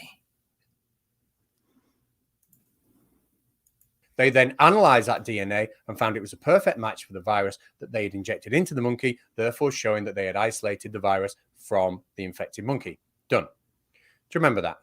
We'll check this out. Just take the whole thing. They don't filter it or purify it in any way, but they add some enzymes that dissolve the membrane so it releases all the genetic material that may be inside of cells or particles into the free solution. And then they do is put in some PCR probes, which will amplify various pieces of genetic material. And they can then sequence that genetic material and characterize it in many ways. But this has nothing to do with Rivers' criteria. As I said before, there was nothing mentioned about genetic material. Now, if you didn't quite catch, though, what Kaufman was effectively and spectacularly saying, his whole point here is because we are using genetic analysis techniques developed post-1937, because technology has moved on since 1937, because we've got better at identifying things since 1937, and we're using techniques that couldn't be written into Rivers' criteria because they hadn't yet been invented, this whole study is invalidated. That is the point he's making. It is unbelievable arrogance and dishonesty that I rarely see, and I've seen a lot of it making the videos I do. So I wonder, does Kaufman think that the only evidence he will accept is an electron microscope image of a virus isolated from one of the macaque monkeys? But don't you worry, Mr. Kaufman, because in addition to the compelling genetic evidence that we have, this picture here shows virus particles that have been isolated from the nasal swabs of those infected macaque monkeys, and they display perfectly typical coronavirus morphology. Now, it appears that Kaufman has a pre-ready response to that point also. Apparently, when we're looking at viruses under an electron microscope, we're not looking at viruses, we're looking at something else. But I'll get back to that point in a minute, after a quick message to these guys. So when I tell you things like viruses infect cells, rather than just reply with the word how in capital letters and then follow that up with comments that display your overconfidence in your own lack of ability, why don't you take your own advice and do a bit of research? Maybe read a scientific paper like this one, or the many papers like it that will tell you exactly what you need to know. Now, I know it's difficult and it's got a lot of big words in it, and I know it's easier just to watch 6 or 7 YouTube videos, but when you take that approach, you end up believing in all sorts of unvalidated nonsense that you yourself lack the ability to explain. But it's okay, because when people point out to you that you don't understand it and that you can't explain it, you can just hide behind the claim that you aren't here to teach us anything. Fine, but if that's true, stop preaching nonsense like this. And what are these guys doing here? Well, they're protesting against genetic modification by ripping up this farmer's crop. But it's okay, we can tell them to stop, because if viruses don't exist, then we couldn't possibly be using these viruses here in genetic modification as vectors to introduce the required gene. In fact, people like the authors of this paper here need telling that we do not in fact use viruses as vectors to introduce genes to help people with a wide range of health issues. No, what in fact we need to do is educate these people and tell them that there's no way a virus can carry out all the stuff we say because they are dead. And it doesn't matter that I use the word dead there instead of non-living, and it doesn't matter that they're only non-living because they need a host cell to replicate. When did facts ever get you anywhere? And a dead thing can't do anything. So what you need to do is go and watch 6 or 7 YouTube videos and overturn the entirety of microbiology and virology and medicine, just like I did here when I pulled the words toxin and electromagnetics right out my arsehole. And while I'm at it, what's with this toxin crap anyway? What are you actually suggesting? Are you suggesting that in Wuhan somebody had a particularly bad diet that caused them to be ill, and then just out of sympathy, millions of people across the globe also started sticking toxins in their own body to mimic what would look like a virus outbreak? Now, I could go on, but until you're willing to take a look, and I mean a real look, at the body of evidence that is out there that shows us that we do understand what viruses are, and we do know for a fact that they infect cells and cause disease, until you're willing to take a real look at that evidence, rather than just sit down munching a bag of crisps watching 6 or 7 YouTube videos, then you're going nowhere. Anyway, back to Kaufman. Now, if you remember a couple of minutes ago, we left him with this picture here of the virus isolated from the macaque monkey. So how does he try and explain this one away? Well, by simply sticking his fingers in his ears and saying this. But there's no way to tell if the particles that they have identified after this procedure are from this tissue culture with antibiotics or if they're from this lung fluid. So Kaufman's argument here is that these viruses we're looking at aren't viruses at all. In fact, they're just something else that come from the cells we were using to grow the virus, specifically something called exosomes, which are virus-sized like particles which are used for communication between cells. So his whole argument essentially boils down to the fact that we don't know what viruses look like and we just get a bit confused.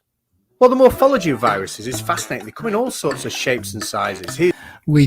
So he says that we get a bit confused because we're confusing viruses for exosomes. It's not that we get confused. It's that Kaufman, the psychiatrist, is saying every virologist in the world is confused, and he's the only one, him and maybe a couple of other unqualified people, he's the only one who can recognize the truth. And all these other virologists are idiots and perhaps should look for new jobs. Here's the herpes virus, here's the Ebola virus, here's the common cold, and here's the coronavirus. And just for completion, here's a bunch of exosomes, and from the same paper I got those photographs from, here's a sentence which describes just how distinctive the properties of exosome membranes are. So it appears that in his own little world, Kaufman wants to believe that all viruses are exosomes, and that's it. And maybe he believes that because he's seen papers like this before that he's then not bothered to read. Studies such as this one show how some viruses have evolved the ability to use exosomes to carry their own genetic material around the body, helping spread the speed of infection. Okay, so that is basically a brief sort of rundown of some of the holes in Kaufman's positions, and the fact that he's being dishonest in his presentation, and he's also ignoring things. So he's also saying that Koch's postulates have not been satisfied. Well, let me just show you that they have been satisfied. If I can find it here.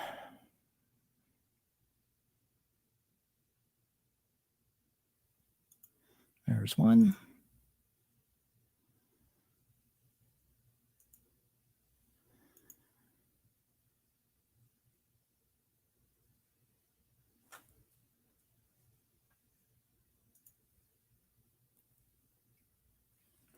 So, pathogenesis. See, I'm such a lame expert, I can't even pronounce it. Anyway, so this is a study that's been done on COVID, coronavirus, in a study that sought to see, what was the date here for this? That was published May 7th. Okay, so quite a while ago, and Kaufman has been out there blabbing on and on and on about how Koch's postulates have not been met. But if we do a quick search here, okay, so our results demonstrate the pathogenicity of SARS-CoV-2 in mice, which, together with previous clinical studies, completely satisfies Koch's postulates and confirms that SARS-CoV-2 is the pathogen responsible for COVID-19. Okay, that's just one. Let's go to another one here.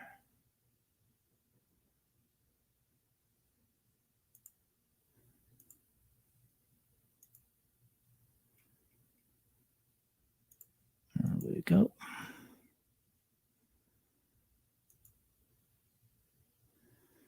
We'll make it a little larger. Okay, so another study. This one was published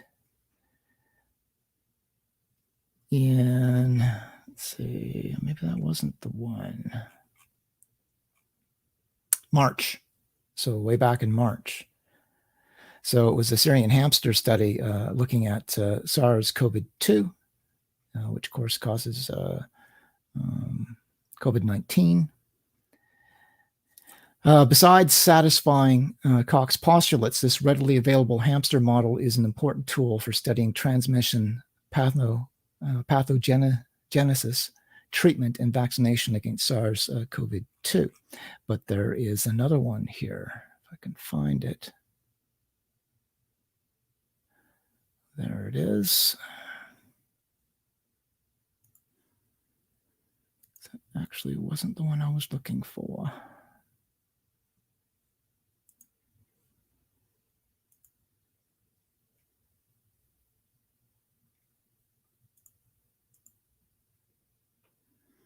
Maybe that's not it either.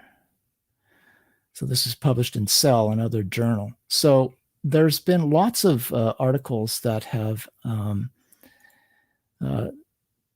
examined COVID-19, and they've mapped the genome, like say, over 4,000 times. If you go to, let's see, what is the site here? NextStrain. If you go to the NextStrain website, you'll find that there's over 4,000 genome sequences that have been isolated, and Koch's postulates have been satisfied. So all this stuff that Kaufman is saying has been refuted by science, and they've done the Koch's postulates, proving that, I mean, as much proof as you can get in science that, you know, the COVID-19 is caused by SARS-CoV-2. So I don't know what more Kaufman is looking for and why he's refusing to address this.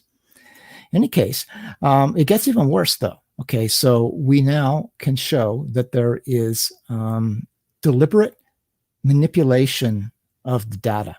So Kaufman is engaging in deliberate deception and misquotes. And so let's go on to a more detailed analysis of what's going on that sort of takes down Kaufman, I would say, rather decisively.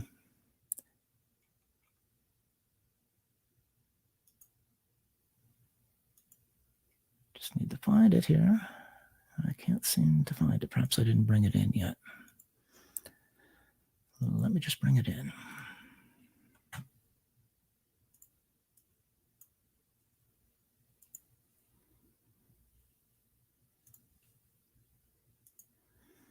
There we are.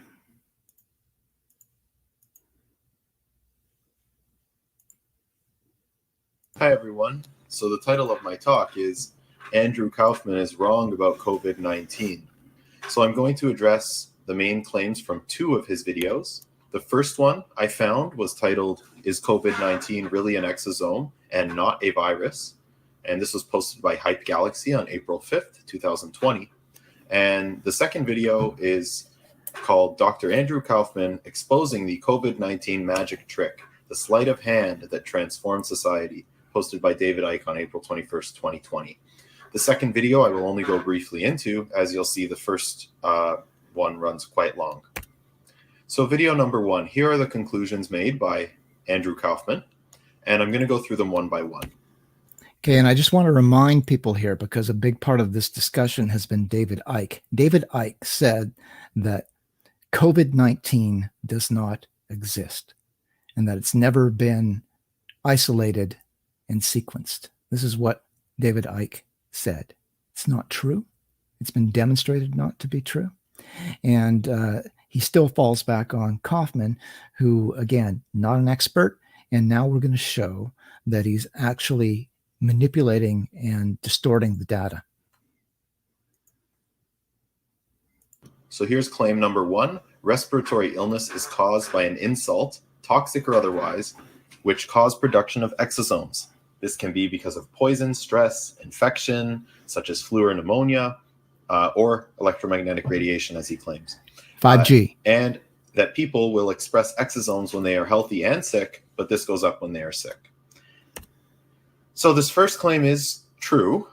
Respiratory illness is caused by these things, and you could get production of exosomes.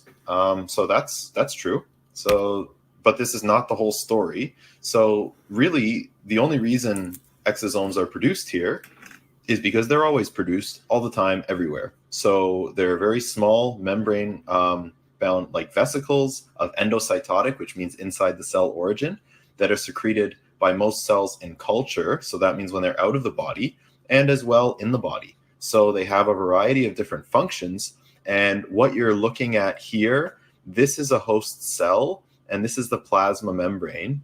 And this here, the MVE, is a multivesicular endosome. It sounds like a fancy name, but it just means a bubble within the cell that contains these little smaller bubbles. And what happens is this MVE, the multivesicular endosome, will move to the plasma membrane. It will fuse to it because they're both made of a phospholipid bilayer, basically just like a fatty layer. And then these little tiny vesicles will get released into the extracellular space, and these are the exosomes. And if you look at the structure of the exosome, it has the same bilayer as the cell itself, as well as the addition of some proteins and some contents inside, which I'm going to get into in more detail later.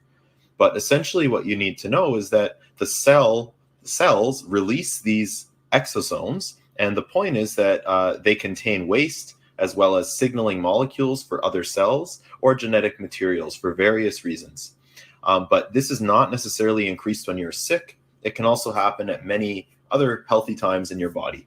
Okay, they're really all over the place.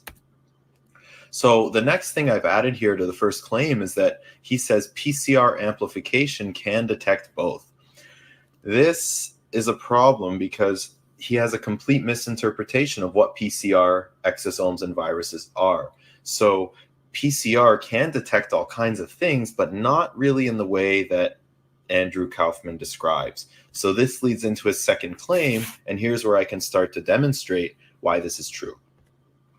So here's the second claim, that RT-PCR actually tests for host RNA from exosomes.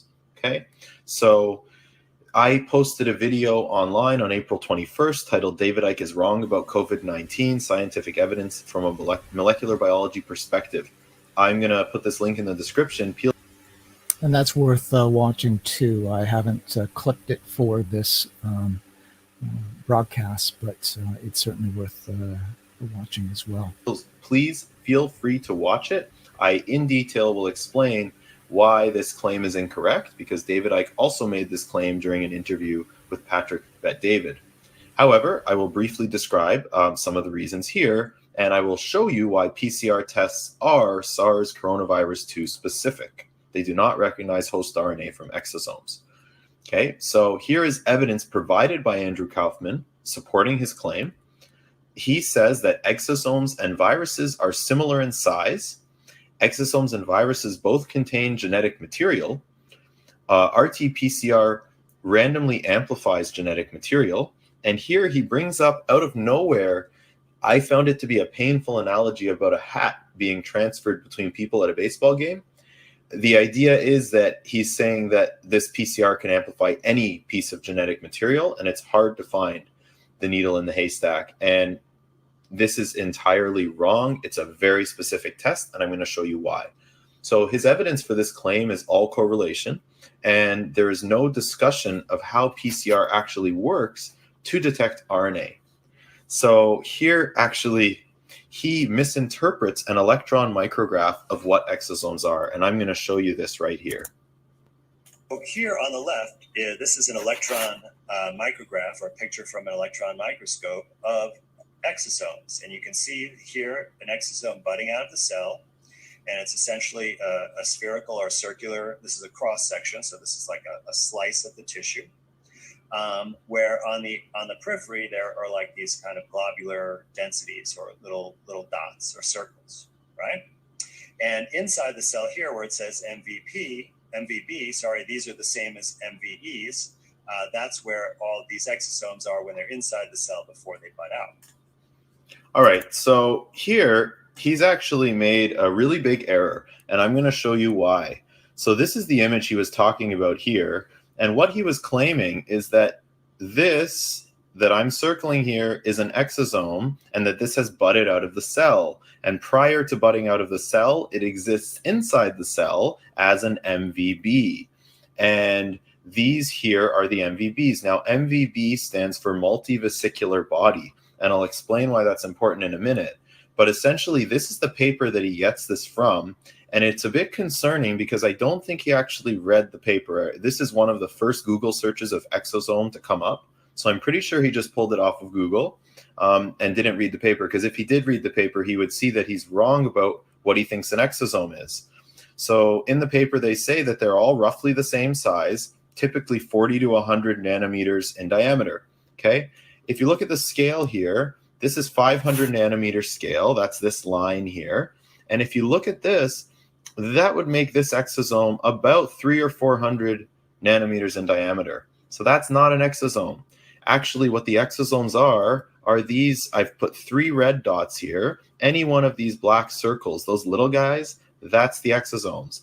And what this MVB stands for is multivesicular body.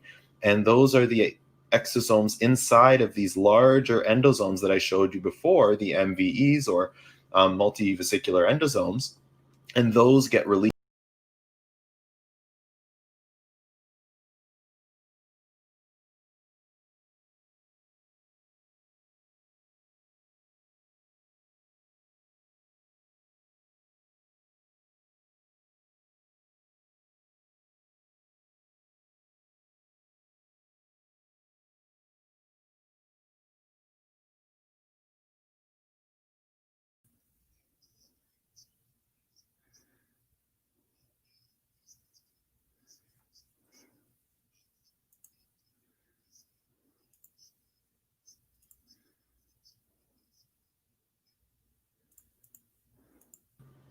The most important thing is it's not actually testing for the virus itself, it's testing for a sequence. Okay, I'm going to go back a bit here because I think we lost contact. I don't know if people are still there or not. There was a glitch in the broadcast. So I'm just going to go back a bit here. And I should say that this is a detailed analysis, okay? It's going to be put onto my YouTube channel, and people can go through it at their own speed. But this is a detailed takedown of Andrew Kaufman, and it's needed. And most importantly, I think what it shows is that Kaufman is dishonest. Okay, and that doesn't surprise me when he's linked up with the Lizard King, who I believe is a disinformation agent. Released. So what you're seeing here, this is not an exosome. Those are the little exosomes, okay? So he actually does not recognize the exosomes in this image. And he's claiming that he's an expert on exosomes and that he knows that they're causing COVID-19. So my question to you would be, do you want to take information about exosomes from someone who doesn't even know what they look like in an electron micrograph? Is the sound for the video still working? Because there was a little glitch in the broadcast there. Hopefully the sound's still working.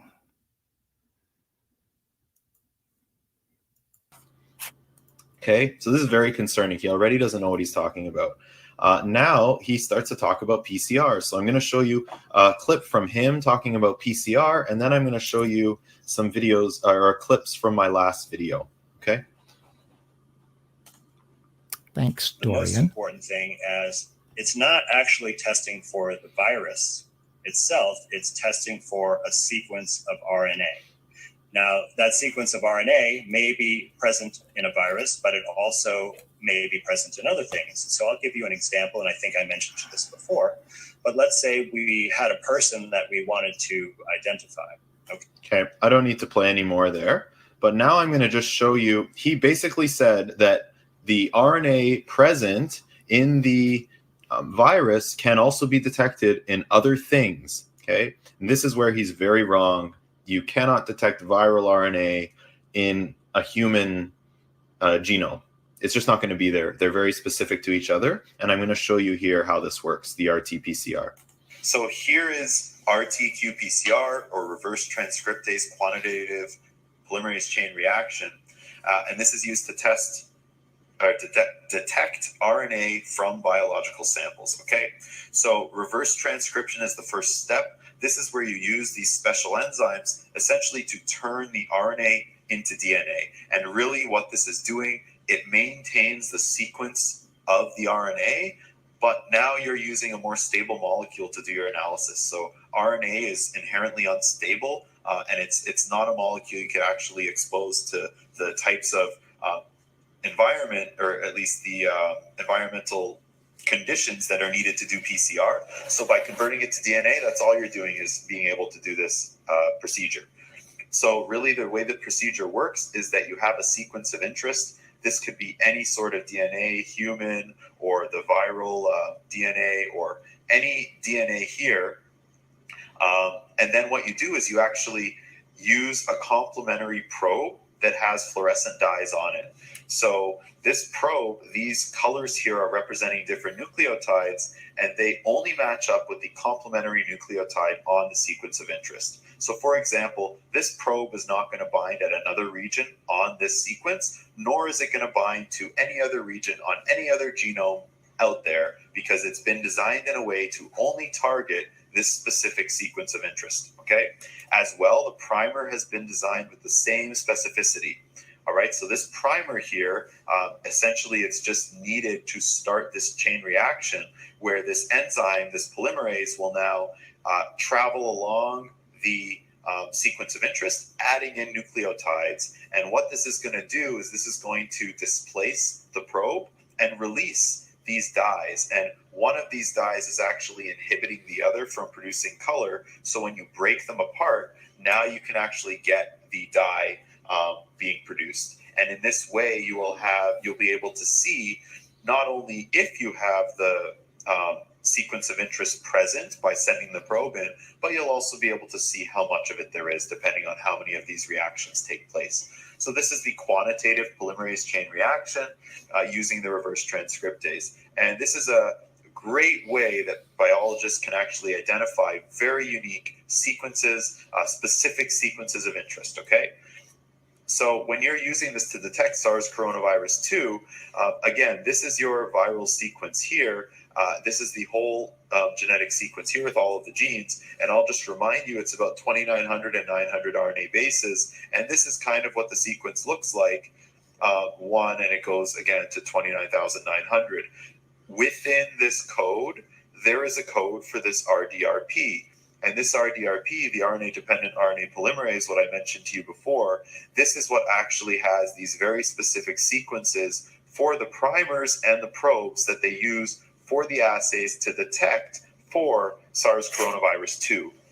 So the key take-home here is that these are very specific sequences only present in SARS coronavirus 2. They're not in humans. So if you send these probes into human lung fluid, if you're getting a positive result, it means that the virus is present, okay? It doesn't, you can't really get a false positive. Let's just say you can't get a false positive from these tests in the human samples, okay? So this is the probe here, and I'm gonna show you that I've actually copied this into this really cool tool. So you can see this is called a BLAST search, the NC National Center for Biotechnology Information BLAST search. And what this does is it takes the viral sequence and searches it through all of the biological data of all of the sequences out there and tells you if this aligns with any of those sequences in a complementary way. Okay, so again, this is CC, GT, CT, G, and so on. So CCGTCG. So I've just copied and pasted this here, and now I'm going to run the blast search. So if this sequence actually matched up with anything in the human genome, you would see it in the blast search. You would see Homo sapiens or humans showing up in this search. So when we do this search, the results that we get should all be SARS coronavirus 2. So it'll show up in a second here. It's just searching the database right now. And this is, I'll encourage you guys to play around with this. Go on YouTube, find videos that explain how this stuff works, because it's really fun. You can play around with it. You could find human genes, you could find other genes, and you can actually look and see where they match up with other genomes in the databases. So in this way, it's actually a lot of fun. It's actually taking a lot longer than it usually does. Normally, this search is pretty quick. I might just try it again if it's not working for. Oh, here we go. So if you look here at this sequence, and all of the results are severe acute respiratory syndrome coronavirus 2 isolate. These are isolated coronaviruses, complete genomes, and you're getting 100% coverage. So really, you're getting 100% sequence alignment, okay? And this is just for, if you look here, there is nothing other than SARS coronavirus 2. So this is really proof that this sequence, when you stick it into human or onto lung fluid, you're not going to get a false positive. This is going to only produce a result when you have the coronavirus, the SARS-2 coronavirus 2 present in the fluid. All right, so I'll stop there. And really, so that should explain a lot of it to you. And I'll just sort of reiterate this point here with this diagram. So this is the sequence I was showing you that I ran through the blast search. And this is the exact design of the fluorescent probe used to first detect SARS coronavirus 2. And really, if this is the SARS coronavirus 2 genetic sequence, you can see when you match them up together that this will sort of bind to the other one almost in like a zipper formation. Okay, and this is where the specificity of this test comes in. So this is the binding here is non-covalent binding between complementary nucleotides. And what this means here, as you can see in the diagram, the C's and the G's, the cytosines and the guanines, can bind to each other with these 3 non-covalent bonds, and the adenines and thymines can bond to each other with these 2 non-covalent bonds. So these are all aligned in such a way that they won't generally bind with each other. Let's just say they won't. So if you actually get a positive result, that means you have sequence alignment. This probe is not going to bind if there's 1 or 2 matching nucleotides. You need the whole thing. So if you put this probe into a human lung sample from lung fluid, and the lung fluid does not contain the virus, let's say it contains exosome genetic sequence, you're not going to get any alignment. And so you're going to get a negative result from the test. The probe that's used is so specific, it is not going to amplify exosome genetic sequences. This just simply won't happen. So really, Andrew Kaufman also talks about amplifying the negative results. I'm not going to get too much into detail about how PCR works, how the cycles work, but essentially you take your gene of interest that you've amplified or that you've targeted with the probe and you amplify it. But the way this works is that this here, these 2 red lines, that represents what you're seeing here when they match up. So if they don't match up, you don't get any of this amplification happening. So really, the PCR is only amplifying positive results and not negative ones. Okay, so you're not going to get a whole bunch of false positives with this test. So really, I've proven this statement wrong. RT-qPCR probes and primers are designed to target viral-specific genomic sequences. RT-qPCR can distinguish between viral and human genetic material. RT-qPCR does not detect host RNA from exosomes when it's designed to target viral sequences. I should have added that in here, but when it's designed to target the virus, that's what it's going to target. Okay, so an example I want to give you is forensic science. So we've all heard of DNA analysis, and it can be used to convict people of crimes. So if somebody's not at a crime scene, but they find their DNA there, this is often very, very compelling evidence that they committed the crime. They're not finding their whole body. They're not isolating the whole human at the crime scene. They're finding the DNA. And because DNA is like a fingerprint, even better, and it's so specific to each individual, this will hold up in a court of law. And in the same way, the scientific community allows or it has no choice but to accept RNA and DNA genomic analysis as holding up as evidence that something is present. I mean, it's the same as what works for us in the court of law. So really, Andrew Kaufman doesn't give enough credit to the power of genetic sequencing with the technology we have today. So his third claim is that COVID-19 is actually exosomes.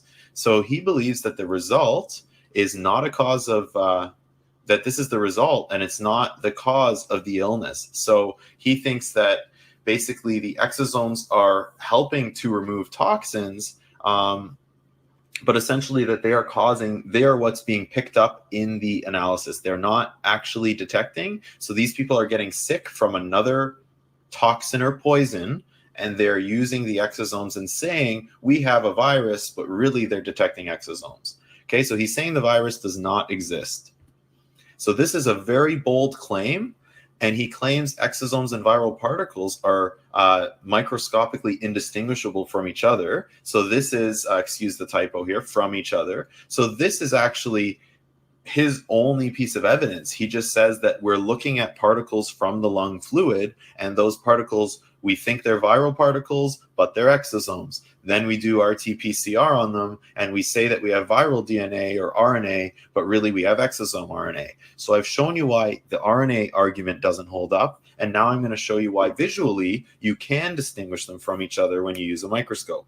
And really the problem here is that Andrew Kaufman really contradicts himself here because he demands better evidence from scientific papers, but he provides zero himself. He has nothing to back up his claims other than some weak correlations. So here I'm going to show you exosome membranes versus viral capsids. So here is what an exosome looks like. And you have the exosomes budding, as I showed you from the previous image. They're budding from the plasma membrane of the cell. And I'm going to show you a bit more about the composition. So there's a lipid bilayer that exists on the cell as well as the surface of the exosome. And there are surface proteins as well as internal contents like genetic material, proteins, and waste. Now, if you look at a viral capsid, here's the viral particle, and it looks entirely different than an exosome. And what I really want to point out here is these spike glycoproteins. So these spikes exist on coronaviruses, and these spikes are very visible when you look at them in an electron micrograph, and they are not present on exosomes. So even though many of these can be similar size inside the cell, they look very different when you look at them under a microscope. So here, this is an image of a screenshot from Andrew Kaufman's video where he's showing that this is images that he claims are from this paper called The Novel Coronavirus from Patients with Pneumonia in China from the New England Journal of Medicine. And what he says is that this is showing the difference between exosomes and viral particles. Now pay attention here. Okay, so this is what Kaufman has presented as an image that he's taken from a particular paper, right? But now we're going to see that he has altered data. Right, so here, actually what he's showing, I'm not going to pull up the video, but because it's very long-winded, but what he's claiming is that these particles on the left and these particles on the right, one of them is a viral particle and one of them is an exosome, and that you can't tell them apart. However, here's the concern with this. This is actually evidence that he's manipulated data, okay? And I'm going to show you exactly why in this next slide. So the original image that he got is supposed to be from this paper, A Novel Coronavirus from Patients with Pneumonia in China, 2019.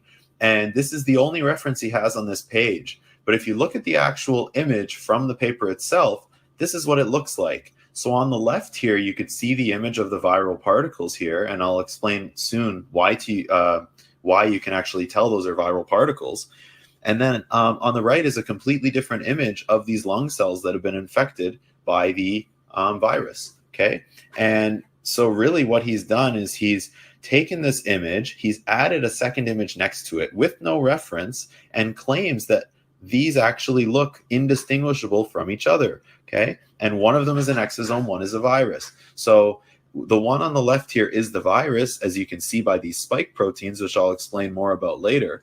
But really, this is really bad. This is he is presenting false data. We don't even know if these are exosomes. These could be anything because he hasn't given the reference. So he hasn't given a reference for the exosome paper, and he's really manipulating information to fit his argument. He literally just pulled up this random image to try to say, look, these two things are indistinguishable from each other. So, I mean, in this way, this is so non-scientific, I'm really questioning his credibility here. So now if you actually compare viral particles to exosomes,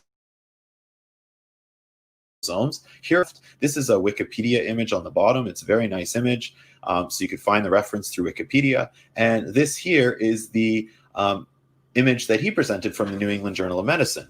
And really what I want to point out here is that these spike glycoproteins that I pointed out earlier, they're very visible on these viral particles. This is how you distinguish them, okay? So you could see them here. These are the spike proteins, all right? Now these would not be present on exosomes at all, period. And you could see the spike proteins here as well. So these are viral particles, okay? If you actually look at exosomes, this is the image he has here on the bottom with his wrong interpretation. Those are way too small to see. But if you look at a real image of exosomes here, you can see, so this is 100 nanometers, that's 100 nanometers. You're looking at things that are about the same size. There are no spikes on these exosomes, okay? Now, exosomes can have some differences in the way they look. They will never look like this. They do not have spikes like this. Typically, you see a very smooth membrane. You don't see the proteins sticking out of them at all because they don't stick out. They rest in the surface. Very different than these spike proteins. All right. So in this way, he's completely misinterpreted the data, and he's saying that you can't distinguish between these two. But even an untrained eye, I think, can say that these exosomes look quite different than these viral particles. Okay. Yeah, these have no spikes. So really, I'm going to show you another example where he further manipulates data. All right, so here is a table that he presents during his talk. And this table, don't get me started on this table. None of it is correct. So he first talks about the diameter inside of the cell of exosomes, and he calls them MVE. I don't think he knows that this is multivesicular endosome. And I don't think that he knows that the exosomes are not the multivesicular endosome, as he's claiming here, but they are these little exosomes are within the multivesicular endosome, hence multivesicular. They have multiple vesicles in them that are going to be released as exosomes, okay? Once they're outside of the cell, you call them exosomes. So if you, really, he's saying that this whole structure is an exosome, and then when it leaves the cell, so the diameter inside the cell is 500, the diameter outside the cell is 100. It makes absolutely no sense. And the reason why he makes the same mistake with COVID-19, this should say SARS coronavirus 2, but I understand he doesn't believe it exists. So the reason he makes this claim is because he's mistaking the endosome, again, for the virus within the cell. It's really, the endosome is a separate entity that carries the virus to the outside of the cell. So this information is entirely wrong. And as well, the rest of the table is also wrong. I'll just briefly explain. ACE2 is the receptor for SARS coronavirus 2 to attach to a host cell. Exosomes can have ACE2 receptors. They can also have thousands of other receptors. So there's absolutely nothing specific about ACE2 and exosomes. As well, exosomes, it says here, contain RNA. Exosomes can also contain various types of proteins as well as DNA or other materials, okay? So many different things can be inside of exosomes, not just RNA. And they say that exosomes are found in your lung fluid as well as COVID-19. Exosomes are found almost everywhere in your body. And COVID-19, as I have this reference here, SARS-CoV-2, it's also found in a variety of other tissues that are expressing this ACE2 receptor. So really, this whole table is junk. He just threw it together. It's not referenced. I would just ignore this completely and further question his credibility at this point. So really, for this third claim, he has no evidence, and he's making the claim without real evidence. So my question to you is that should we believe someone who doesn't know what exosomes are to talk about exosomes and also manipulate scientific data? So what I would say to Andrew Kaufman is, if you do know so much and you're such an expert, please perform the necessary experiments to prove you are correct, like other scientists do. And then you can publish your results in a peer-reviewed journal to provide real evidence that exosomes are responsible for producing the symptoms of COVID-19. Right. So he's asking him here that Kaufman, who is not a virologist, is saying that what these virologists are identifying as virus cells are, in fact, exosomes, right? So if Kaufman is this great world-leading expert, he should be able to conduct a study and prove that these are exosomes and not from a virus, right? But he's not going to do that. All he's going to do is say that, no, they're misinterpreting it, and it's actually really an exosome, and it looks like there's little spiky things, but just ignore that. It's actually exosomes, and I don't accept their evidence, right? 10,000 virologists from around the world and all different kinds of jurisdictions under different political regimes have submitted genome sequences, right? And it's, as I've already shown, has satisfied Koch's postulates and Rivers.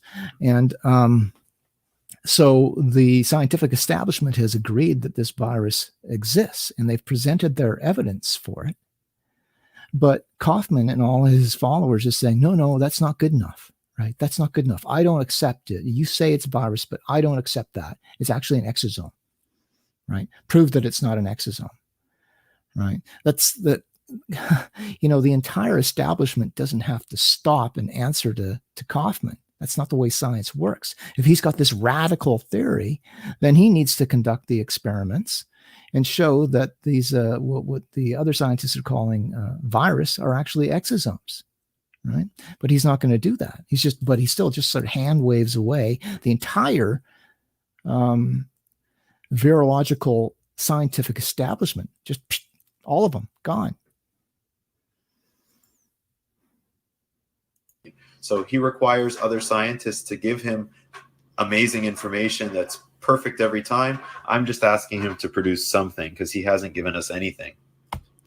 So I'm just going to give you a snapshot. As you can see, that went on for quite a long time. His second video, after I've shown you what I just shown you, hopefully you understand he's not credible to talk about coronavirus at all. And especially the second video, I have like 5 pages of notes on this video discrediting him, but it's way He's too a much, psychiatrist. but almost even into a second video. But really, these are the claims he makes. He's talking about Koch's postulates as well as Rivers' criteria and whether it's met or not. He talks about SARS coronavirus 1 from 2003, as well he talks about SARS coronavirus 2. So he's claiming here that there's a lot of rumors and lies placed on this pandemic or this COVID-19 because there isn't any proof from these postulates. And really, I described this in my previous video, but I'll mention it again here. The issue is he's jumping the gun way too quick. These tests take a lot of time. And essentially in 2003 or 2002 to 2004, when the first SARS coronavirus 1 was around, it took about 7 months to fulfill Koch's postulates. And it's only been about 4 or 5 months since SARS coronavirus 2 was first reported. And the reason this is because you have to do some very extended experiments. You do them with monkeys. You have to infect the animals, re-isolate the virus, reinfect new animals. A lot of regulations to go through. I'm sure they're sped up in this pandemic era. Either way, it takes a long time, and there's a lot of complicated antibody tests to do as well. But I actually pulled up some preprints that these tests have been done. So this is going to completely prove Andrew Kaufman wrong. And really, these are the experiments that I said needed to be done. And everyone knows in the scientific community that it takes time. And here they've shown that they've fulfilled Koch's postulates. And this is under review. And just a note here, as I showed you earlier, this paper is no longer in preprint. It's now been published and peer-reviewed, and another paper has been published and peer-reviewed. So the Koch's postulates thing has been verified, and the sequences coming out of that are completely consistent with the other ones that are being circulated around the globe. So once this goes through peer review, they're going to clean up the paper and they'll be able to publish this. So you could look it up yourself. They've isolated this from the animals and reinfected other animals, showing that this is the causative agent for the disease. The SARS coronavirus 2 is causing COVID-19. Okay, and as well, there's another paper in preprint, which is looking at the Rivers criteria, and here they're demonstrating specific immunity. So they did a lot of antibody tests here. Okay, you could look at the paper yourself, or I could discuss it more in another video. But essentially, these are my concerns about Andrew Kaufman's claims. First of all, he does not address the power of whole genome sequencing to identify viruses from known families. So he's just simply wrong here. He doesn't understand forensics. He doesn't. And as we go through this list, I want people to sort of remember that there's different things here. Okay, so I've said from day one of this sort of COVID outbreak that I felt that the establishment reaction was over the top and that they were inflating the numbers artificially and that they were using this to put through all kinds of draconian controls and stuff. This is not a part of the sort of conspiracy theories that are out there in the public that I reject. I regard those as plausible. My problem is that this saying that there is no virus at all, right? That COVID-19, as David Icke said, COVID-19, well, there is no COVID-19. It's never been isolated and sequenced. That's what David Icke said. Okay, so the postulate that they're putting forward is that it's phony. People are getting sick because of 5G and other toxins and this type of thing, and that information is based on distorted information that Kaufman's been presenting, and also what you'll see as we go along here, he's been misquoting and has been set straight from one of his grand sources that he uses. But again, I want people to remember that I'm not claiming to be an expert in this, right? It's Kaufman who's claiming that, but he's not an expert. He's a psychiatrist, okay? And he has he's been involved in a financial scam involving the pharmaceutical industry, as we'll get into shortly as well. So this will get into motives. So why is he doing this? Understand any of that. He does not interpret RT-qPCR correctly at all. So as I explained previously, he's completely wrong about this. He also manipulates data to fit his opinion. I think this is an egregious error. I don't think anyone should be allowed to get away with this. And his opinions at that point are also based on no evidence or even very weak correlation. So he doesn't show any causation at all with what he's talking about. And simply, I cannot trust someone who is uninformed on COVID-19 as well as basic biological concepts. I'm going to get my information from real scientists and doctors here about this disease. So he's deliberately presenting misinformation, really claiming that the entire scientific community is wrong while not publishing any scientific data of his own. So really, in doing so, he's endangering people by claiming that SARS coronavirus 2 is not real. Which he stated many times. Okay, so now we're going to get into Kary Mullis. So he's the inventor of polymerase chain reaction. And Andrew Kaufman claims that Kary Mullis stated, you cannot use this test, which is PCR, to either prove infectious etiology or to diagnose an infectious disease. And so here we go into more deliberate misrepresentation by Kaufman. I should say that once we get done this final sort of takedown and expose, I'm going to address this claim that that Health Canada has admitted that they have no proof that COVID-19 exists. I will address that once we get done this, but it's important to know that the people who put in that Freedom of Information request here in Canada are followers of Icke. So when that letter was published, it was added to David Icke. So they are all followers of David Icke and Kaufman, right? And they're putting the Freedom of Information requests in because of what they've been told by Kaufman and Icke. But we'll get into what the response from Health Canada was here shortly. So where he's actually getting this from is I couldn't find the actual video of Andrew Kaufman saying it. I know I've seen him say it, but I tried. I watched a couple hours of his stuff today, and I couldn't sit through any. So again, you cannot use this test, PCR, to either prove infectious etiology or diagnose an infectious disease. That is his claim.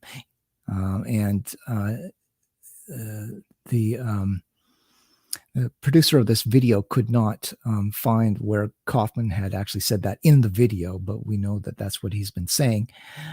He's about to show you the secondary source for this, which is Dr. Thomas Cowan. More, to be honest. So but I did find this video of Dr. Thomas Cowan. So I'm going to play this here, and I believe this is what he's referring to. The test is called a RT-PCR test. It's otherwise known as a viral load test. And the test is a surrogate test. It was developed by a guy named Kary Mullis, who was given the Nobel Prize in Chemistry for essentially inventing the technique of this test. And he said very specifically, you cannot use this test to either prove infectious etiology or to diagnose an infectious disease. All right. Okay, so note here, what Cowan has just said is exactly what Kaufman has been saying. Pay attention. So there's that quote there. So this is what Andrew Kaufman is referring to. And here is where I believe they're claiming that this quote comes from. So this is an article called Questioning the HIV/AIDS Hypothesis, 30 Years of Dissent.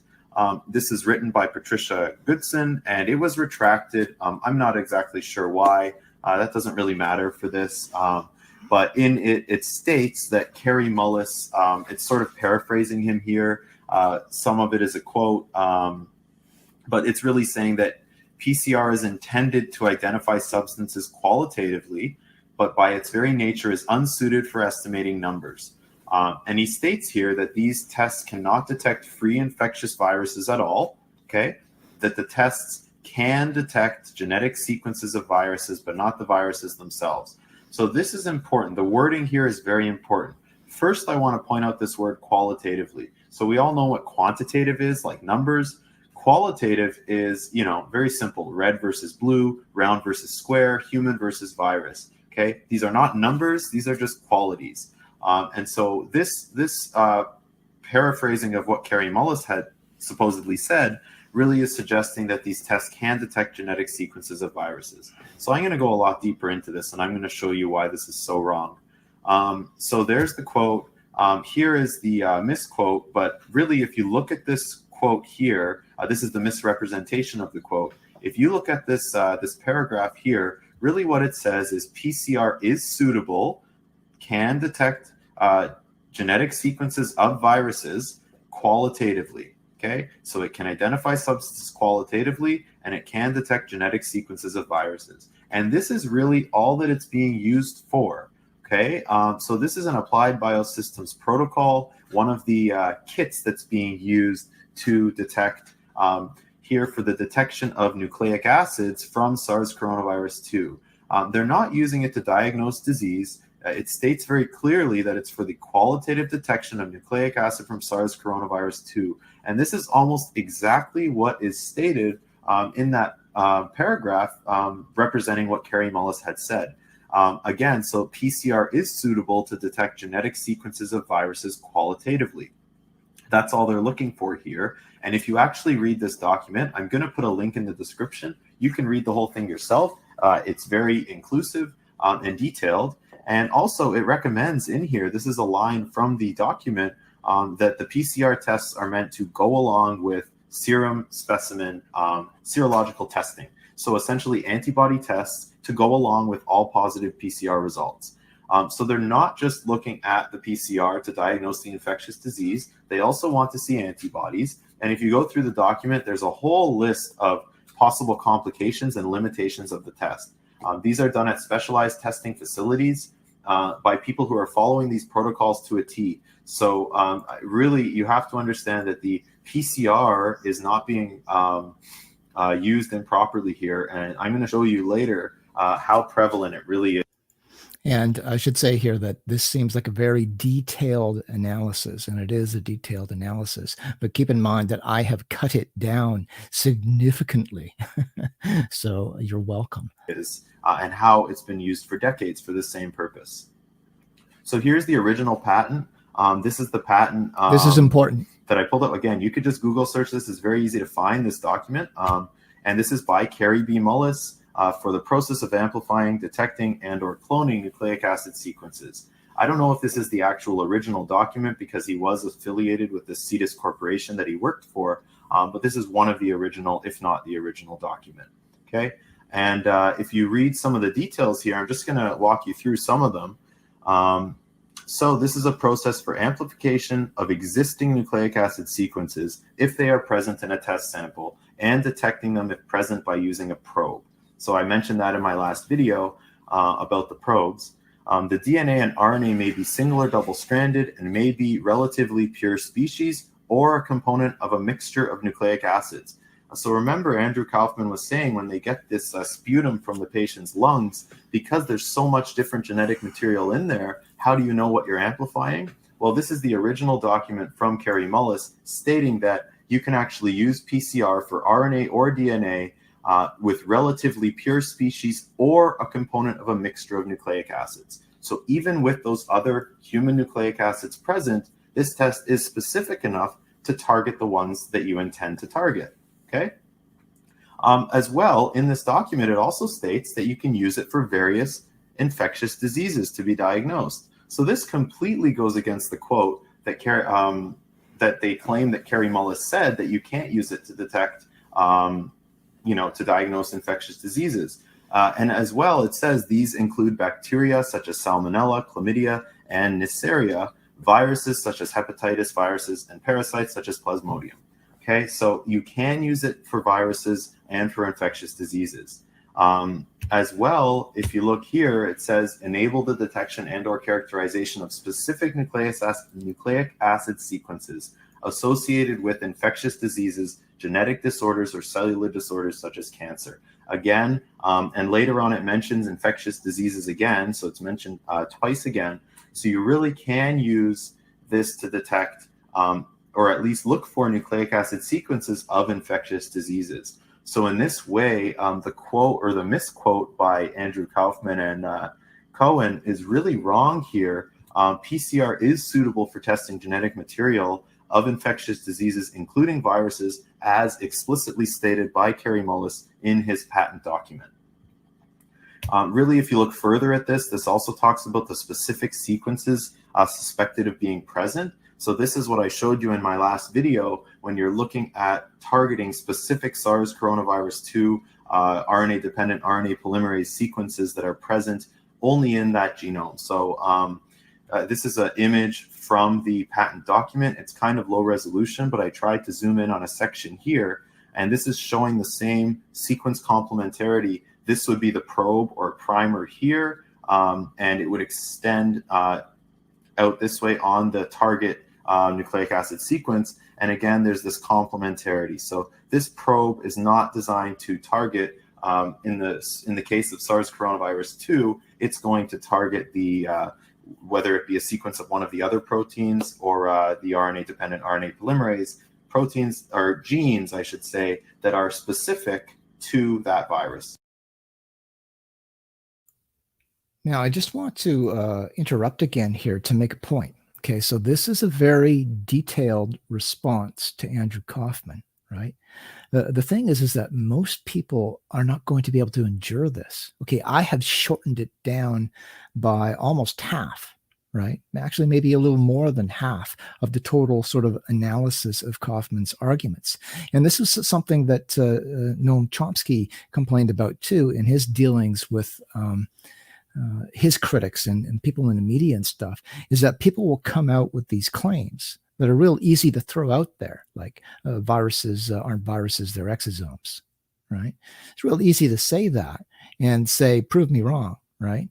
So he can say that and put that claim out there in seconds, but responding to that claim takes enormous amounts of time, and most people don't want to spend that time to try to even listen to it. Right? They get bored by it. Like in this one here, they'll people will go off and do other things because it's too boring. Right? Meanwhile, when somebody makes these outrageous claims, they'll just seize onto that and go, yeah, it must be true. It sounds right to me, and the whole thing's a hoax, and there's no virus. But when someone tries to prove that that's not the case, it's just too involved and too boring for them to get into.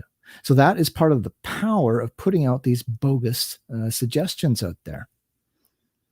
And this is like one of the reasons why my public talks are so long and involved as well. It's because I need to sort of take down the other side. The other side is making these claims, and the only way I can take those claims down is by getting into a detailed response and taking it apart piece by piece. And that takes a long time.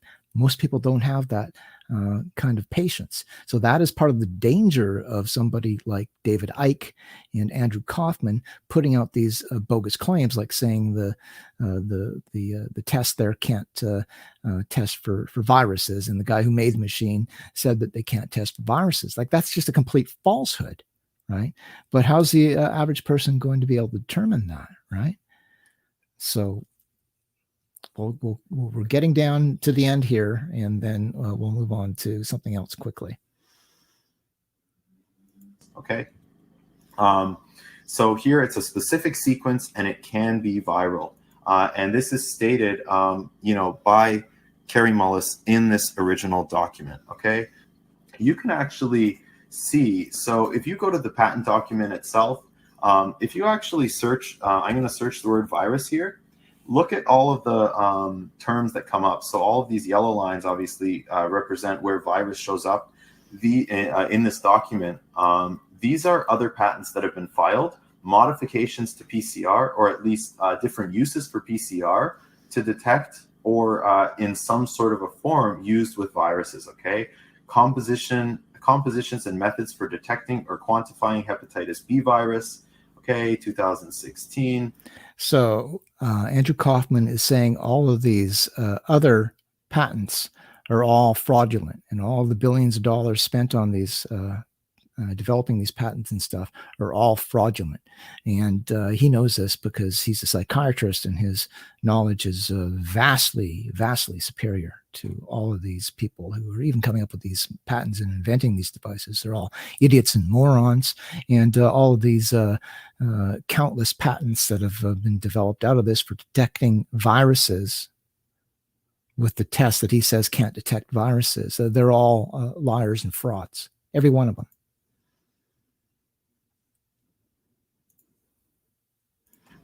The list goes on. I'm just going to go through this here. So if you actually go through this, I can go back to the top of the document to sort of show you how long this has been used for. Okay, so if you just go through here, if you go through here, you can see detection of AIDS-associated virus by polymerase chain reaction, methods for detecting coronaviruses in biological fluids and tissues, and this is from 1989. The list goes on, okay? Probes for detection of human papillomavirus. It just goes on and on. So yeah, it goes on and on and on. And keep in mind that this is how science works. Okay, so science works through replication. Okay, especially hard science like this, like soft science, like some of the science associated with psychology and stuff like that. This is a different story. But hard science like this functions by replications, right? So Kaufman is one guy. He comes out and says this without even a study, right? And makes his claim. And but even if he had done a claim, the way science works is that, okay, you do your study and you submit your study. Now it needs to be replicated. Okay, so here we've got replication after replication after replication, but no, Kaufman, who's never even done a study, and never, let alone had it replicated, is saying all of these people are liars and idiots, and this is all bogus junk science. So understand how science works. There's been a ton of uses for viruses, bovine herpes virus 1 detection, So PCR has been used for these purposes for decades, okay? And billions of dollars have been put into these patents and protocols. And this just simply would not be done if it didn't work for these purposes. Scientists do sometimes make mistakes, but there's just no way that a mistake like this would be made over and over again with billions and billions of dollars invested. And not only that, for someone to actually claim something like that, they would have to actually write a science paper. So someone would have to actually, like Andrew Kaufman, if he wants to make the claim that all scientists are wrong about PCR, he has to write a science paper, do the research, present it, get it peer reviewed, and present it. So if he does that and he wants to, try to debunk all of these, like this is just extensive. I mean, the amount that PCR is used, these are just the patents that are used that I'm showing you for all kinds of uses as well as viruses. It's used for many other applications in science, okay? So again, this is just sort of showing you the level of misinterpretation and misinformation that's being presented when he's stating something that Kary Mullis didn't even say. So really, Andrew Kaufman and Thomas Cowan are misquoting Kary Mullis. They are misquoting someone who cannot defend themselves because they passed away. And keep in mind here that people keep telling me that, or supporting Kaufman's claims, and telling me that, I have to prove it to them. And I say that, well, scientists have already proved it, right? And Kaufman's claims are bogus. And when I say that to them, what's your evidence? Well, then I'll point them to this something like this huge takedown. Okay, so again, I've compacted it here so they don't have to go through the hours and hours that I went through, but I've compacted it here. But those people, even when I refer them to a compacted version, right, a concise version like this, they won't do it. It's too much work for them. Oh, I can't be bothered. Andrew Kaufman is just, he's right, and David Icke is the son of the Godhead, and he knows that this is something from the lizard people on the moon. So we don't have to look at your evidence. So we're just going to say your evidence doesn't exist, and it doesn't exist because we don't look at it. Just like the moon doesn't exist. They're using misinformation to support false claims, and they're doing little to no research. As I've shown, they just, this patent document, they could have pulled it up very easily. I pulled it up. It was the first thing that came up when I searched Kary Mullis PCR patent. So they could have done this themselves. They didn't. So they're really confusing their listeners by stating this misinformation. And again, this endangers people by suggesting that improper testing for COVID-19 means that a virus is not the cause of the disease. Anyway, so James Hildreth is an immunologist. So here now I'm going to get into the claims made by James Hildreth, or at least by Andrew Kaufman about James Hildreth. So he's been throwing around. This is another important section to pay attention to, because this is Andrew Kaufman's grand example of a top virologist who supports him, apparently. Around this quote, the virus is fully an exosome in every sense of the word. And really what he's doing here is he's saying that he's claiming that James Hildreth's comment suggests that no scientist can tell the difference between exosomes and viruses. This is essentially what he's saying when he says that the virus is fully an exosome. Okay, and he is completely wrong, and he's misinterpreted what James Hildreth has said. So I'm going to show you a quick video of Andrew Kaufman here. So I happen to be looking in the virology literature, and actually they also think exosomes and viruses are possibly the same thing. So this is Dr. James Hildreth, a very prominent researcher and academic. Okay, so they think that exosomes and viruses are the same thing. That's not what Hildreth said. That is a lie. Physician in the field of virology and HIV research. The virus is fully an exosome in every sense of the word. Now, this was just a great confirmation for what I was already thinking, and I was kind of blown away when I read this in the paper, because this was one of the last papers I looked at to find this after I'd already come to the same conclusion. It really helped validate my opinion. Liar. Okay, so he said a lot of information there. I mean, really what I'm going to focus on first is that he says that this is the last paper he looked at in the virology literature, suggesting that he had been going through this for a long time. He's really well versed in it, and this is the last paper he found. Now I'm just going to show you here, if you go to Google and you search virus exosome, very simple search, this is actually the first paper to come up, okay? So I'm just going to ask you, I'm not going to tell you my thoughts, but is this the last paper he looked at in the virology literature, or is this the first Google search of virus exosome? So I want you to decide, is he lying here? Okay. And as well, this is not the first time that this has happened. So he claimed before that he had done extensive reading of the literature. When he was talking about exosomes, if you just search exosomes microscope, this is one of the main papers that he refers to in his video about exosomes. But again, this is just showing that he really seems to be Google searching things and then choosing pretty much the first thing that comes up. So he claims to be going through the scientific literature, and I'd like to ask you, what do you think? Based on what I've just shown you, do you think he's really going through it extensively? And so really now I'm going to get back to, that was just kind of a side. I just wanted to show you some of the low-level research that's being done here. So here we look at the HIV replication cycle. This is getting back to what James Hildreth was talking about when he says the virus is fully an exosome in every sense of the word. So I'm going to give you a little background here so that you kind of understand what he was actually talking about and how much Andrew Kaufman has taken this quote out of context. Okay, and I will also mention before I get into this, he mentions in that video that he was looking for quotes to confirm what he had said. This is kind of backwards science. That's not the way science is done.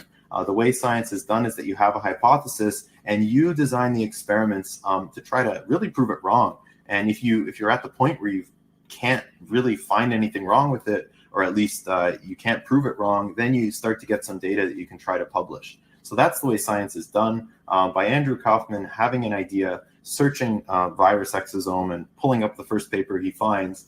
That's really the opposite of scientific research. So anyway, in order to understand what this quote really means, we're going to look at the HIV replication cycle here. So I'll just give you a very brief overview of what's going on here, just so that you can kind of understand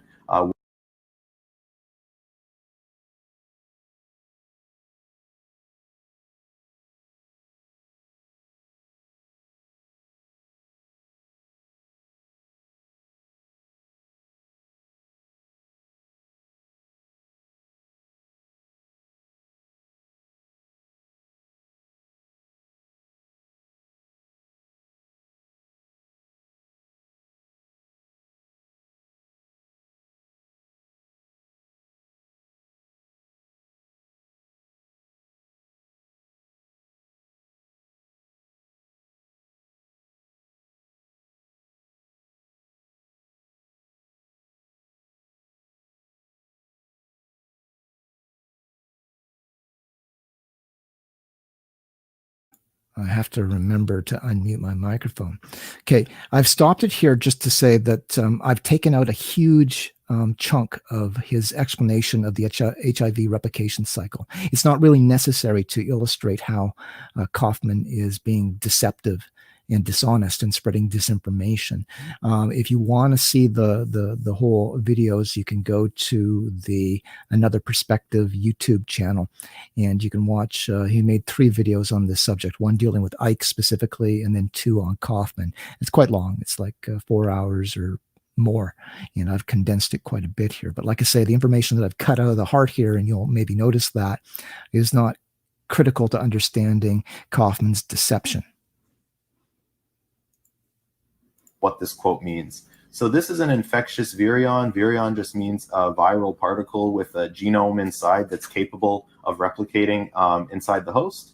So this is a representative of an HIV viral particle. So here the HIV is going to attach to a CD4 positive T cell, and it attaches at the CD4 receptor as well as CCR5 or CXCR4. So these attachment points are what viruses use to get into host cells. If you remember, the coronavirus uses the ACE2 receptor to get into cells. And the reason he gets into this is because he's trying to explain exactly what Hildreth was referring to when he made that statement that HIV, the virus, is an exosome in every way. He's not speaking literally. He's using it as a comparison, and that's why he's explaining it here. But even that much will become clear in a moment here. So at that point, when the virus attaches to the cell, the membrane of the virus will sort of open the envelope, and this will release the nucleocapsid as well as the viral genome into the cytoplasm of the host cell. And with the HIV, it also carries this reverse transcriptase, and this allows the genome to then be converted from RNA into DNA. And then because it's, retroviruses by nature, what they do is the DNA will then travel into the nucleus of the host cell and then integrate into the genome. And it will usually stay latent for a certain amount of time, and at some point it will begin to be expressed. And so when the HIV genome is expressed, it's going to produce new HIV genomes. As well, it's going to produce these mRNAs that then travel out of the nucleus and into the cytoplasm again. And then the translational machinery within the cytoplasm, the human translational machinery, is going to recognize these mRNAs that have been spliced in a specific way to make different proteins. And then these specific HIV proteins are going to travel to different parts of the cell, a lot of them to the plasma membrane eventually, where these viral genomes as well as these proteins sort of congregate and bud out to form new viral particles. So this is just a very generalized overview of the HIV replication life cycle. And so the idea here is that, and I want to also mention that these HIV particles look nothing like coronavirus particles. It's kind of so here you have the coronavirus particles with these large spike proteins that are very noticeable, as I showed you previously in the electron micrograph in my last video. HIV does not contain those spike proteins. So really, they are both viral particles, but it's kind of like comparing two different cars. Obviously, you can tell different car types apart made by different companies because even though they're both cars, they look quite different. So to scientists, to virologists, of course, you can tell the difference between HIV and coronavirus particles. But really, when we start to get back to the quote here, this same cell, this T cell that the HIV is infected, it can also produce exosomes, of course, as many cells can. And so here, if you have an endosome here or a multivesicular body that's produced these exosomes, if these exosomes are being produced in a cell with all of this viral replication going on, the idea is that these exosomes can actually contain or resemble HIV by containing genetic material from the HIV, as well as having proteins from the HIV. So in this way, this viral particle can actually sort of represent HIV or resemble it. Sorry, this is not a viral particle, this is an exosome. So this exosome can resemble a viral particle, an HIV viral particle, okay? And this is really the Trojan exosome hypothesis that James Hildreth is speaking about. And the reason this is important is because, let me just also say that this exosome, the way that it actually works, the way this Trojan exosome hypothesis works is that on the outside layer of this exosome, it's going to contain cellular human MHC, usually it's called HLA, but in this document it's referred to as MHC, MHC HIV peptide complexes. And I'm not going to get into the idea of antigen presentation, but really what this is saying is that this exosome can actually target these T cells and mimic an antigen presenting cell from a person. So in this way, this exosome can then increase HIV infectivity by attaching to more T cells, not in the way that you see here, but actually attaching as if it's a host cell trying to present something that the T cell might want to fight. And so in this... So the argument here is that Trojan exosome. So he's saying here that exosomes are imitating, or the virus is imitating exosomes, right? And using it as a vector. So that's quite different than saying that the virus is an exosome. Way, this makes the virus actually more infected. This is sort of a trick that's being proposed that the HIV virus uses to increase its own infectivity by use of these MHC HIV peptide complexes on these exosomes. So this is kind of a brief overview of the Trojan exosome hypothesis. It's a little bit long-winded. I summarize it better in the next slide. But really, this is predicated on the idea that HIV is a real virus, okay? And that exosomes are the result of a viral infection. So these exosomes are containing HIV genome sequences as well as peptides only with HIV present. So in no way does this represent anything Andrew Kaufman talks about how these exosomes are going to be produced as far as an insult and then misdiagnosed or misrepresented as viruses. This idea of the virus fully an exosome in every sense of the word is specific to HIV. It's not talking about coronaviruses, and it's specific to this theory or idea, hypothesis about this specific cycle, okay? And so really, this is the original paper here. The virus is fully an exosome in every sense of the word. There's the quote. And here it even states that exosomes make a perfect vector for HIV. Vector just means you're carrying something. Because an exosome is not just proteins in a vesicle, it's something that is meant to traffic, all right? So this is just me sort of summarizing the Trojan exosome hypothesis by James Hildreth. Exosomes during an HIV infection can act as vectors for HIV by mimicking antigen presentation of viral peptides by MHC complexes. In this way, HIV can trick CD4 plus T cells into thinking they are fighting HIV, thereby allowing HIV to infect and kill more CD4 plus T cells. So this is a very nice hypothesis, and Dr. James Hildreth has been working on this for much of his career. A lot of his research has gone into this. So I really find it sort of insulting for Andrew Kaufman to take the research of a man who at no point in his career was he trying to mislead the public or cause a lockdown or anything related to this coronavirus pandemic. He's just been working on this as his research. And Andrew Kaufman has just taken his name and trying to really give him a bad reputation, bringing him into these conspiracy theories and crazy ideas that aren't scientific at all. So I just want everyone to understand that this is a respectable person in the field of immunology, and he should remain that way regardless of what Andrew Kaufman says. Okay, so I have inserted here some comments directly from James Hildreth himself in response to what Kaufman has been saying. And Frank Visser, who wrote some excellent papers on Andrew Kaufman, when I do my final version, I will put actually the links are on the screen, but I'll put that in the show notes when I put the final version online. His articles are certainly worth reading, and they're much more detailed than even what you're seeing here tonight. But he contacted Andrew Kaufman, contacted James Hildreth about Andrew Kaufman and his claim that that James Hildreth's comment proves that he believes that viruses are exosomes. And Hildreth's comment about this in terms of COVID-19 is that the virus is real. The pandemic is real and is caused by the virus, period. And he really has basically implied that he has very little patience for responding to this at all because it is so horribly irresponsible and wrong. All right, so you could really get a case of broken telephone here.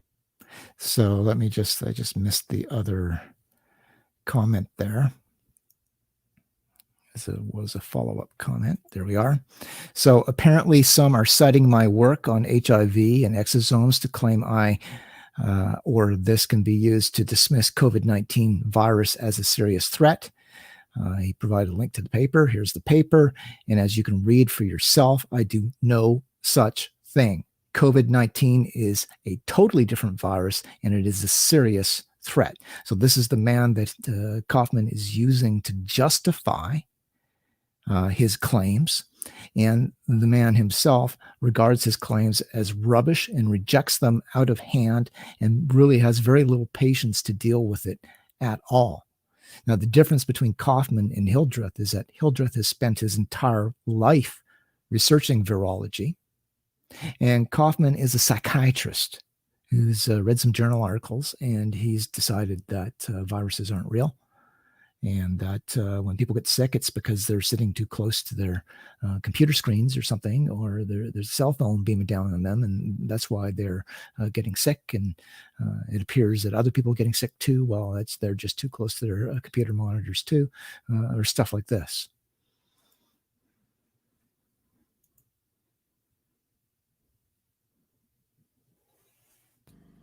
All right, so you could really get a case of broken telephone here.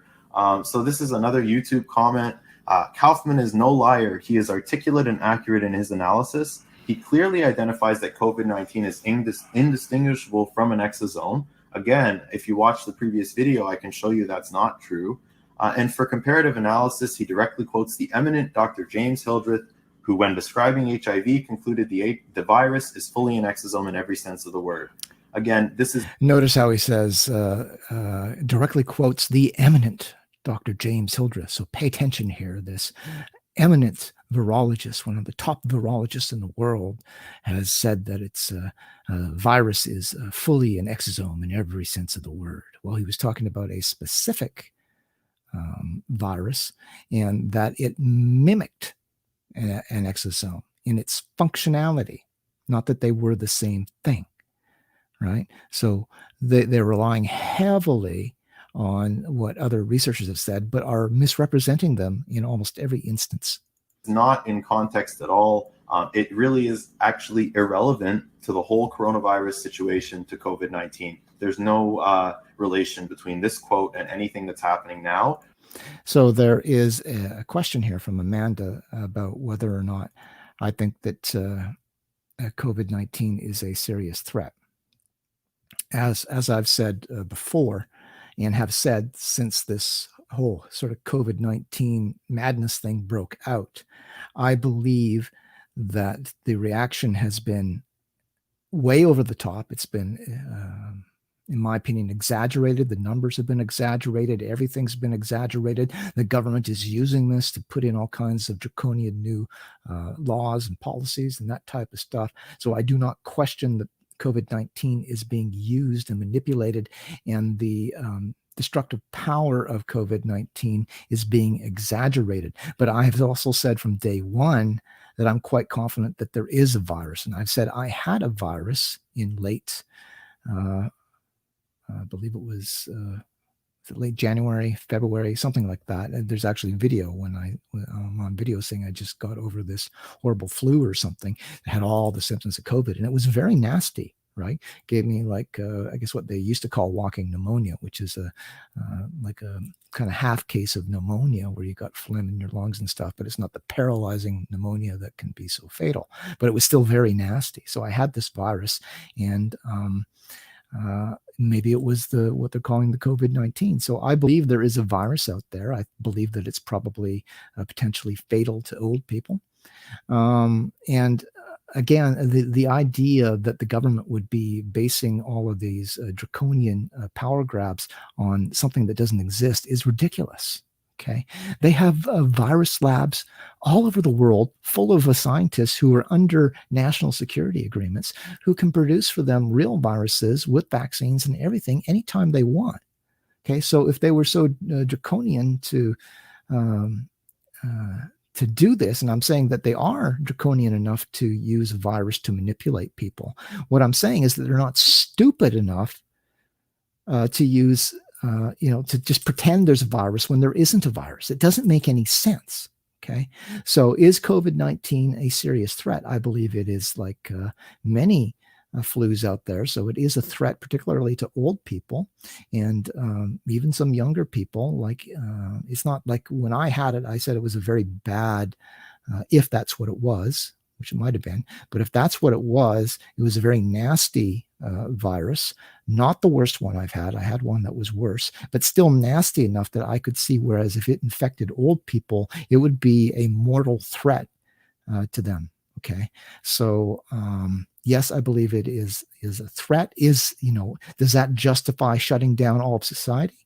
Well, no, because the one that I had back in my 20s that nearly killed me, I had some sort of flu or virus in my 20s that was deadly serious. It gave me a full case of pneumonia when I was very young, right? And I think I was probably fairly close to being killed by this virus. It was so nasty.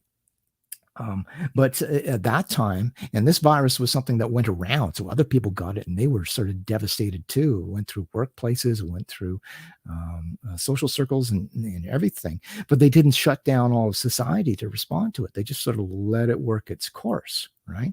So what is happening in terms of the government response at this time is draconian, right? And I would say unnecessary. Now, I do worry, however, about the fact that all of the leading experts and politicians have said that something much worse is coming in the fall. Okay, so I've quoted Justin Trudeau gave a video. I don't have it handy. Maybe I can find it before the end of the show. But basically, back in March or something, March or April, when the lockdown was in full swing and paranoia was in full swing, he went on camera and he said to the nation basically that let's just remember that in 1918, they said that the spring was bad, but that the fall was much, much worse. And he said it in sort of this ominous way, like, get ready, something really bad is coming in the fall. So we'll see. Right. My main point is that the virus, in my opinion, the notion that the virus doesn't exist is absurd on its face, and it's dangerous. Not only is it dangerous to people, particularly say old people, if they take Kaufman's message seriously, not only is it dangerous to them, but it's dangerous to free speech. And I'll get into that momentarily. Or any of the pathology related to COVID-19. Okay. So really this concerns me because these people are sort of blindly following. It's kind of like a cult-like following of what Andrew Kaufman is saying. And I think I know why this is, because Andrew Kaufman, in the way he speaks, is really overgeneralizing his claims in a non-scientific way. So I'm going to show you what I mean by that here. So just listen to him talk here for a second. This is during an interview with Brian Rose on London Real. Well, all of this research and all of our common understandings about things like viruses and contagion is all built on the foundation that germs cause disease, and specifically viruses. Okay, so I don't know if you guys noticed what he did there, but he used the word all quite often. He says all of our scientific knowledge, all of our research, all of it is based on this. Scientists don't really speak like that. So you could use these words. There's nothing wrong with using the word all. But when you overgeneralize something like all of research, all of science, really what he's saying is that he somehow has this amazing understanding of all of the literature and that all of it is wrong. So for people to blindly follow this, it's a little concerning. I mean, it's not something I would do, but I really encourage people to try to think a little more critically when you hear people saying these very bold, positive statements about huge things like all of science or things like that. Okay. So really, back to the misquoting of James Hildreth, he's misrepresenting scientific information to fit his theories. And he's doing a limited use of resources. He's really using these basic Google searches to get a lot of this information. And he's using it to make these very odd correlations that, really don't have any scientific backing. And he's also blatantly misquoting scientific literature to people who are uneducated in the sciences, like much of his followers. And so really, here are my concerns with Andrew Kaufman. He is articulate, as that comment said. He's very easy to believe, and he does seem trustworthy. So this makes it a little bit more concerning. He's also intelligent. So this leads me, this is a bad thing in as far as my eyes goes, because he knows exactly what he is doing. Okay, so Amanda's saying there's no reason There's no reason to fake a virus, but it isn't a serious threat. Okay, so that is a knowledge claim. Okay, so you're making a claim of knowledge. I don't think that you can make that claim. Okay, I think that there is enough evidence to say that the numbers have been inflated, but to say that this isn't a serious threat, for instance, to old people, I think is irresponsible. Okay, so if the virus I had back in February or whenever it was COVID-19, it was serious enough that it would kill potentially kill an old person if they got it. It was a very bad virus. If that is COVID-19, it is a serious threat to certain demographics. Is it a serious threat to the community at large? I don't think so. But again, I'm not a virologist, and I'm not going to start claiming that I am a virologist.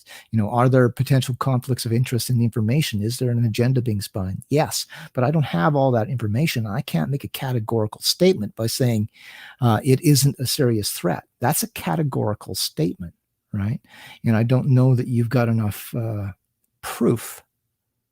Like, I don't believe you've got the proof to be able to say that. So I believe that there is room for caution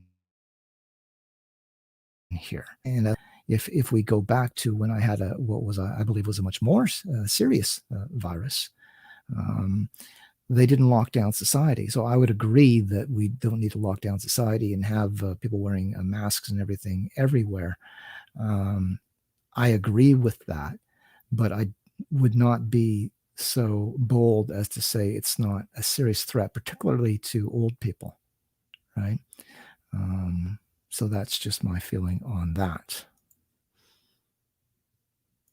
And he chooses to misrepresent the scientific literature to fit his agenda. And he's also very motivated. So someone might ask the question, why would he put in this effort? So really what Andrew Kaufman might be doing here is a little bit of marketing, similar to what David Icke has done in building a large fan base. So David Icke is a well-published author. He's written several books, and he's been working very hard at talking about his ideas. And it should be noted that he just played a clip of Kaufman being interviewed by London Real. London Real is the same broadcast that broadcast the David Icke interview that's been talked about all around the globe.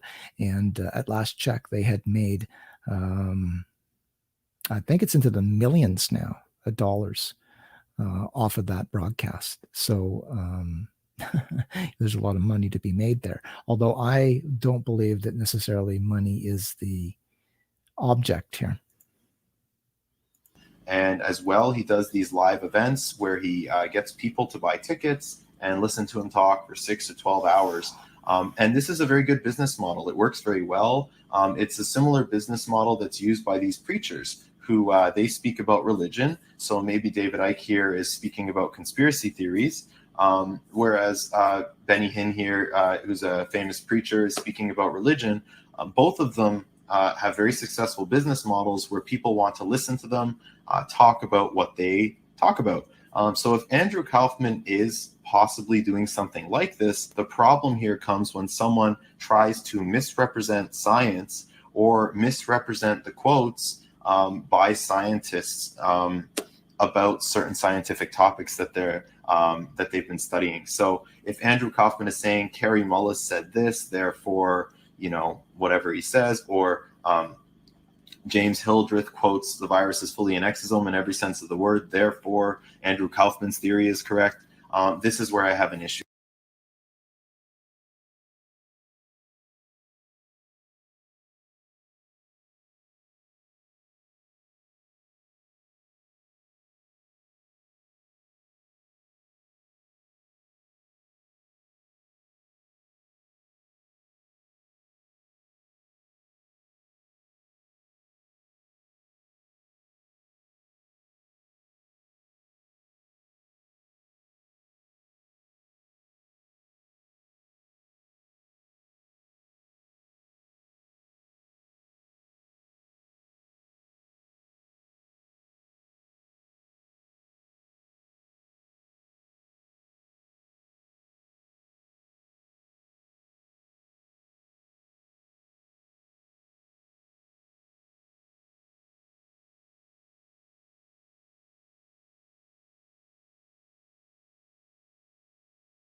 Apparently my mic is off again. Okay, so let me just sort of summarize here, because that is the end of the detailed analysis of Andrew Kaufman and his arguments. And I believe that the people that I've presented here, and I haven't even got into all of it. Like I say, I've condensed the information greatly. Most people aren't going to spend that amount of time going through it, right? But I believe enough information has been presented to show that Kaufman is not engaging in misinformation, which is a mistake. Kaufman is engaging in disinformation, which is dishonest. Okay, and I believe there's enough information now to establish that. But again, it's easy for Kaufman to throw all this stuff out. The question is why, right? So he got to this at the end there. What is the motive of doing this? And this is where David Icke comes into the equation here. So Ali has said that the BBC is nothing more than state propagandists. Now, what I would say is that all major mainstream media is establishment propagandists. Right? They're full of people who spin things in the establishment direction, and actual mind manipulators too, intelligence assets, as was revealed in the Church Committee way back in the 70s.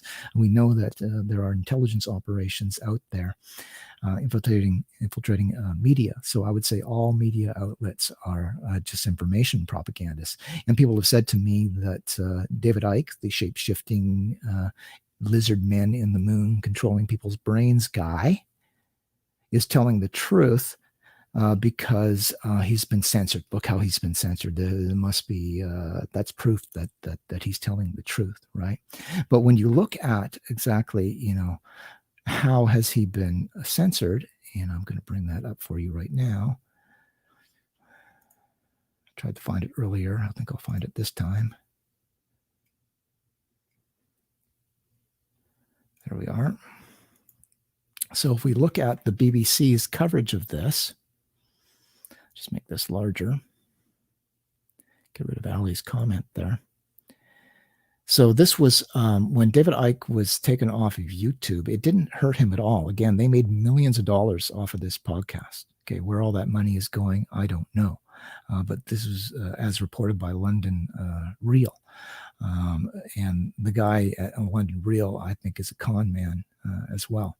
And I've always believed that David Icke is a huckster. But if you look at the reaction, so when David Icke was censored, this was all over the news, right? It was talked about everywhere. BBC, Channel 4, all the big news outlets, not just in the UK, but in North America as well. This was talked about everywhere. And if you look at the BBC's analysis, it sort of goes through some of the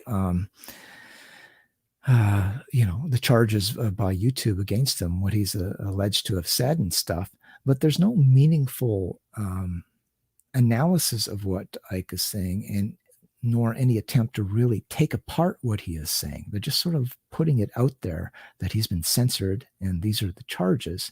And even at the bottom, they have, let's see, where is it here?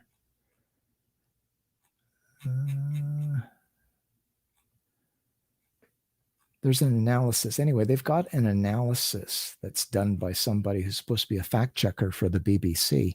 And the analysis is about the weakest analysis I've ever seen, right? So this detailed analysis here, where we show where Kaufman, who is Icke's source of information for the reason why he got censored, right? Kaufman is that source of information. There's no takedown of the information itself. So when David Icke says there is no COVID-19 and it's never been sequenced or anything, they don't produce the science that's available. So that Koch's postulates have been satisfied, as I showed in those papers that I put forward. And they don't cite the NextStrain site, which has 4,000 genome sequences that contradict what David Icke is saying. And all the news stories are like the same here. They just sort of say he's being censored and these are charges against him, but they don't sort of expose the fraud that's being put out there. So it's like they're putting all eyes on David Icke as this censored champion of forbidden truth, right? And so people go running to him, again, back to the millions of dollars that have been made, and accept him as a hero to attach themselves to. The problem with that is, I believe that what's going to happen is this prediction that everybody's been making for the fall, that it's going to be much, much worse. And there's a lot of people dying. What they're going to do is they're going to let David Icke and the fake virus crowd run with it for now, right? David Icke is like flypaper, or he's like a dog whistle for conspiracy theorists who are sort of too lazy to do their own research to verify the claims, but want to believe what David Icke is saying. And because he's such a high profile thing, they're all running to him and getting in line with him. And what's going to happen, I believe, is if it gets bad in the fall, as everybody's predicting, right, then they're going to use this to justify cracking down on free speech. That is my big concern. And this is why I've gone after David Icke and Andrew Kaufman so aggressively, because they're going to use this to justify cracking down on free speech, because they're going to say that, unlike previously with conspiracy theories, in this case, the conspiracy theory is actually putting people in mortal danger, right? So this is a public safety issue now. Okay, what this case shows is that people are so gullible that they will ignore 10,000 virologists worldwide, right? And they will ignore the science, not even do the science. And they will believe this guy who believes in shape-shifting lizard men in the moon, controlling people's brains and their perceptions of reality from a fake moon, right? So they will believe this guy, and his expert is this psychiatrist, right? The psychiatrist who's not a virologist, right? And who deliberately manipulates data. So they'll say, see how destructive and dangerous this false information can be, right? So they will use that to expedite, like they're coming after free speech anyway, but they're going to use this, in my opinion, to expedite and justify the crackdown on free speech. And that's why they're letting Icke run with it. Right, you do Google searches and stuff, and it's hard to find critiques, meaningful critiques of David Icke. Right, it's mainly just these reports that are out there. But Kaufman has a history too. So, just as another point, let's just take a look at. He's a psychiatrist again. He's not a virologist. He's a psychiatrist. So let's just go to something else that's been revealed about. Andrew Kaufman. Okay, so graduated from the University of South Carolina College of Medicine, psychiatry, right? And we see here that in 2008, his medical license was suspended. Okay, so why was his medical license suspended? Well, his medical license was suspended because, I'll bring this up in a second here. I have to make sure I get the right name for this.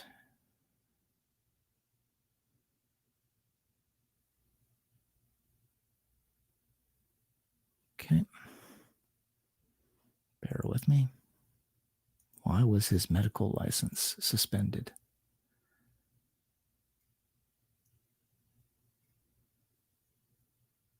There we are. Let's make this a little bigger so you can see it. So this is a basically disciplinary actions by the North Carolina Medical Board. Now, if we go down here, we'll find under suspensions, Andrew Kaufman. Okay, so what happened was that he was involved in a financial scheme with the pharmaceutical industry. Okay, now this is important. Okay, so he had received all kinds of funding from the pharmaceutical industry, which included gift cards, and he cashed in all kinds of these gift cards and put them into his bank account, or so that he could buy stuff, right? So basically, it was a financial fraud involving the pharmaceutical industry, and the psychiatrists have notorious connections to big pharma. So part of this, I think, relates into this hydroxychloroquine debate, and the fact that you had these doctors, and that one of the key doctors in the United States who was promoting the hydroxychloroquine thing was this crazy woman who believes that demons have sex with men in their dreams so they can collect sperm and create more demons, right? This woman was sort of platformed. And once again, the thing there is that this group of doctors was sponsored by the Tea Party patriots who are funded by the corporate complex, including the pharmaceutical complex. So why would they be so lax in their screening and have this nut job? It doesn't take any sort of research on this one particular doctor to find out that she's a nutter, right? Why would they have her there? And she kind of stole the show at the press conference, I would say. And it was talking about hydroxychloroquine. But the thing is that hydroxychloroquine is a dirt cheap drug that has no patent, right? So pharmaceutical companies don't like these types of drugs, right? Because they're the generic formats and stuff, and they don't make a lot of money off them.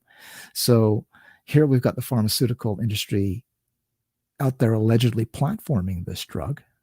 Meanwhile, one of their main spokesmen is this lunatic, right? I believe that's a way of saying that even groups of doctors can be used to manipulate information, but you can't listen. You have to listen to the official governing bodies. Okay.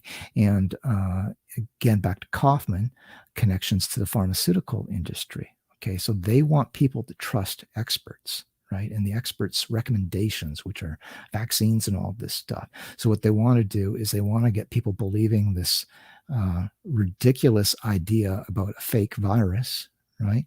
And show how it's being championed by a nutter who believes lizards are in the moon, and a psychiatrist who's not even an expert in virology, spewing something that he's never tested or proven, and where it can be shown that he's deliberately distorted and manipulated the information. This is all going to be used to serve the establishment, to crack down on free speech, and to take us into this. So my subtitle for this show, right, into this technocratic, dystopian, totalitarian nightmare, right?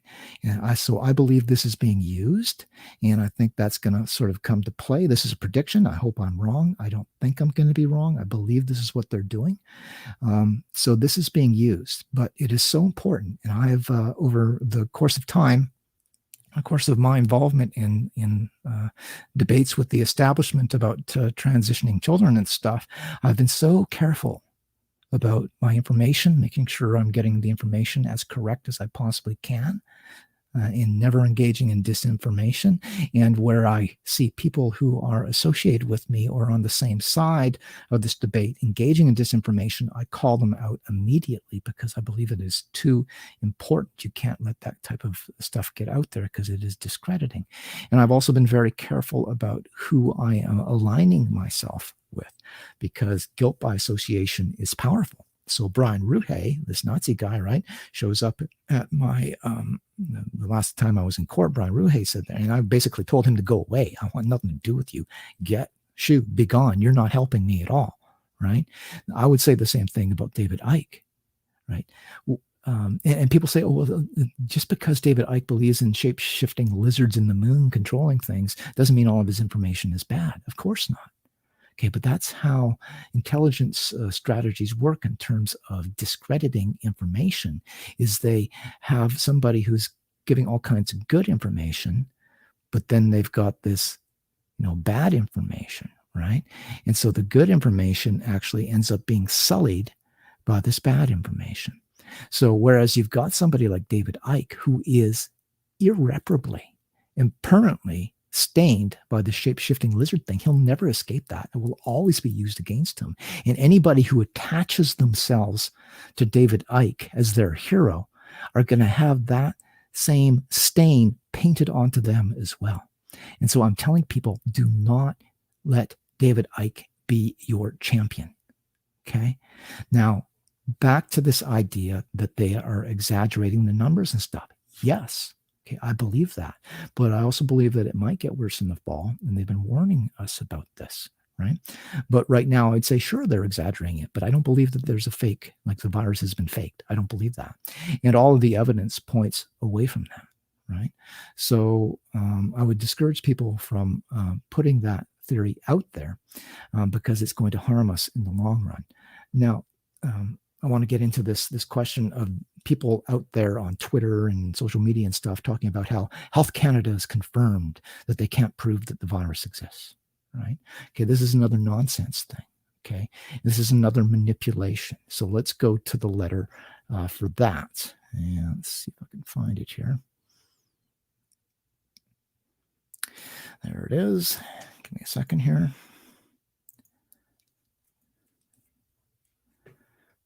If I squint, it's because I don't have my reading glasses on. There it is. Okay, I'm going to make this larger. So this is the letter in question that came as a result of a request for freedom of information. And it came from Christine Massey. Let's see, I think I need to make that as large as possible. Okay, so Christine Massey. Okay, so Christine Massey put in this freedom of information request to the Ministry of Health, so Health Canada. And it should be noted before we get into this, okay, it should be noted that because of the lockdowns and all of the procedures and stuff, Health Canada has said that they have a backlog of freedom of information requests, and they are like there are less people working on it now too. So they've got more work than they can do, and they're under pressure. So Christine Massey sends out, and she does this based on what David Icke and Andrew Kaufman are saying. So when she posted this letter to social media, she put the "it" and tagged basically David Icke and Andrew Kaufman in that. Okay, so she's attached herself to this whole Icke Kaufman movement. But again, Health Canada is overwhelmed on freedom of information requests right now. But let's just look at what she put in. Okay, so this is what Christine put in her freedom of information request, is right in the center here. She requested all records describing the isolation of a SARS-CoV-2 virus directly from a sample taken from a deceased patient where the patient sample was not first combined with any other source of genetic material, monkey kidney cells, aka Vero cells, liver cancer cells, blah, blah, blah. Please note that I'm using isolation in the everyday sense of the word, the act of separating a thing from everything else. I'm not requesting records where isolation of SARS-CoV-2 refers instead to the culturing of something or the performance of an application test, PCR test, or the sequencing of something. To clarify, I'm requesting all such records that are in the possession, custody, or control of Health Canada. Okay, so the wording here is really poor. Okay, so if you're looking for proof, and understand that when the response came back from Health Canada, and let's just look at that response before I take this any further. So here's the response. Having completed a thorough search, we regret to inform you that we were unable to locate any records responsive to your request. Pay attention to the wording here. Okay, we were unable to locate any records responsive to your request, so responsive to what you have listed here. Keep in mind they're under pressure, and one of their jobs there is, when they're buried in freedom of information requests, is to make qualitative choices, right, and decide what is a waste of time and what is not. Now, also pay attention here. Actually, I don't have it, but they went on to give a somewhat more detailed answer, and I don't seem to have that handy. Anyway, basically, they said that the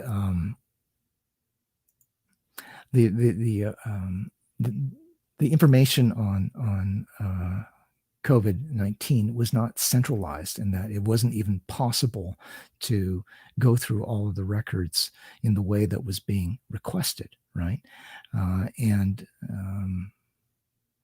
So this response, where they say we don't have information responsive to your request, was taken by Christine and others to be, well, it's proof that they can't prove that COVID-19 is real. Well, that's not proof of anything. Okay, so I put in a Freedom of Information request to the city of Oak Bay and to the police department of Oak Bay, asking for information regarding a strategy plan to deal with my talk in Oak Bay that turned into this near riot thing, right? And I knew they had this information, right? But they weaseled out of it by saying, basically the same thing, that they didn't have information that I was entitled to and that was responsive to my request. And that's because they're nitpicking the words and looking for a way out. It doesn't mean that the information I was requesting didn't exist. It meant that they were disinclined to give it to me. So this letter proves nothing, absolutely nothing. Right? Only that they're not providing it.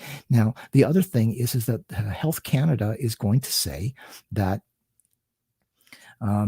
the proof of COVID-19 has been provided in spades, right? Go to next strain. The proof out there is legion. The request itself to them is going to be ridiculous because there's so much evidence of it out there, and there's journal articles and stuff. And like I say, the Cox postulates have been verified, and next strain has 4,000 different genome sequences of it, right?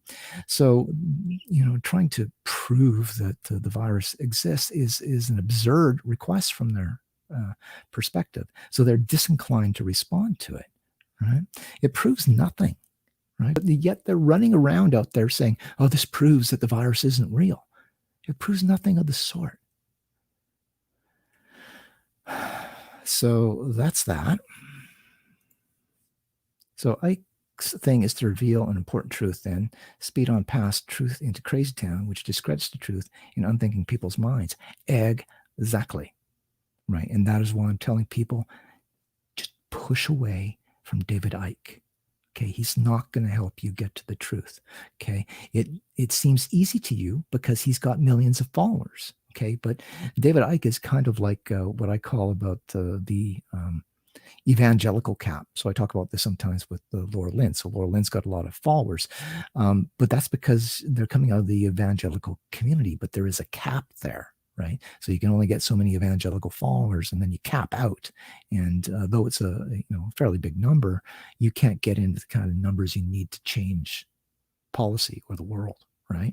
Same thing with David Icke. So he may have millions of followers collectively around the globe.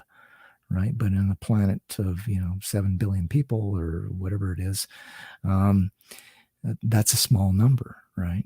And there's a cap. That's not going to go beyond because people are going to keep running into the shape-shifting lizard stuff. So, but people look at, he's got millions of followers. It's so empowering. And BBC is talking about him. I believe the BBC and all these media outlets are talking about him because they want people to look at him and they want people to run to him. And they want people to use David Icke as their champion so they can discredit the whole bunch of them later and use it to justify cracking down on free speech.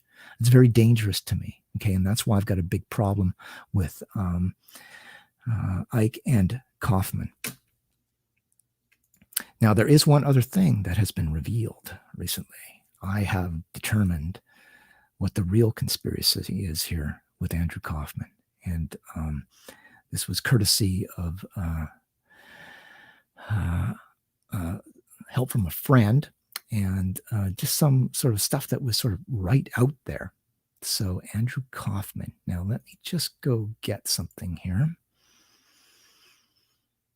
And there appears to be something really funny going on with Andrew Kaufman. Here we go.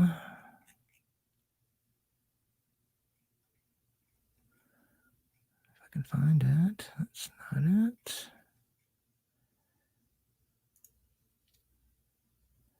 There it is.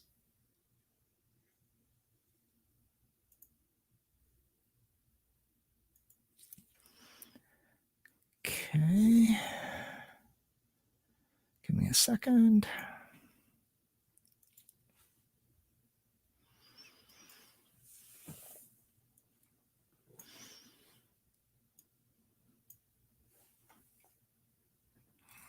It's too small. Bear with me.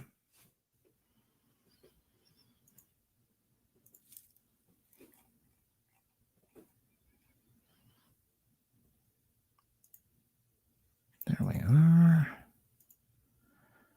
Okay, and I'm going to play another short video for you. I know we're going late, but this is important. I've revealed or discovered the truth about Andrew Kaufman, Dr. Andrew Kaufman. And it's right there in plain sight, right in your face. So let me just bring this up here. So Andrew Kaufman. Andrew. Like Marsha. Andrew.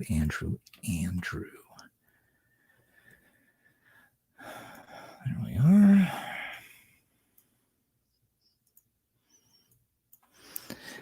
Andrew Kaufman. How about Andy Kaufman? Andrew Kaufman, Andy Kaufman. I think that there is something really funny going on with Andrew Kaufman. I think that Andrew Kaufman is engaged in an elaborate hoax and prank that's got nothing to do with the virus being a hoax. It's Andrew Kaufman himself that is the hoax. Take a look at this. Consider this.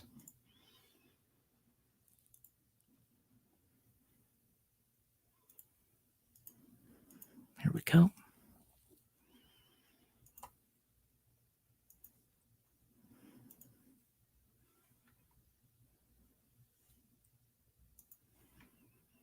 He was a famous actor, comedian. He was declared dead almost 30 years ago. But there's an urban legend. Andy Kaufman faked his own death as his ultimate last prank. And there are people that believe he's been hiding out right here in Albuquerque. News 13's Tina Jensen has the story.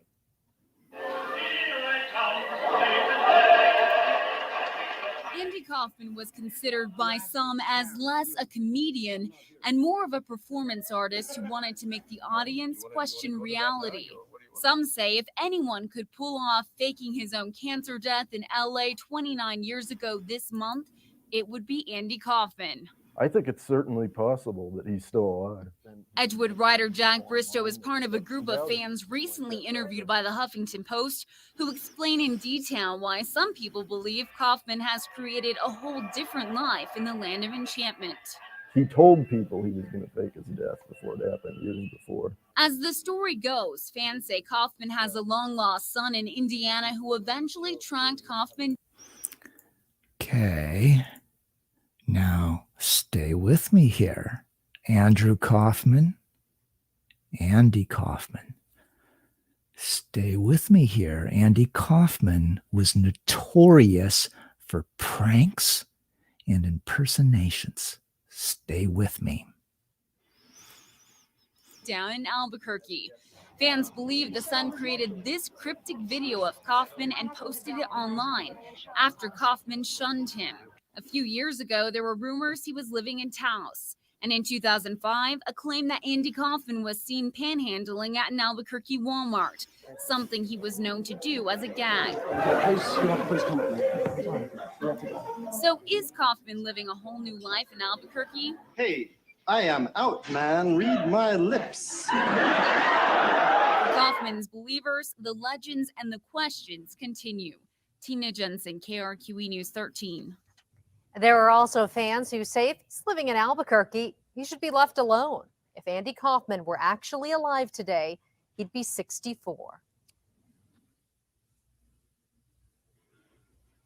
Okay, so stay with me. Stay with me. Andy Kaufman, the great impersonator, right? Great at pranks, and he would do these impersonation pranks in real life to make people think it was real. So stay with me. Now, last but not to be the least, I would like to imitate the Elvis Presley. could I have my thing?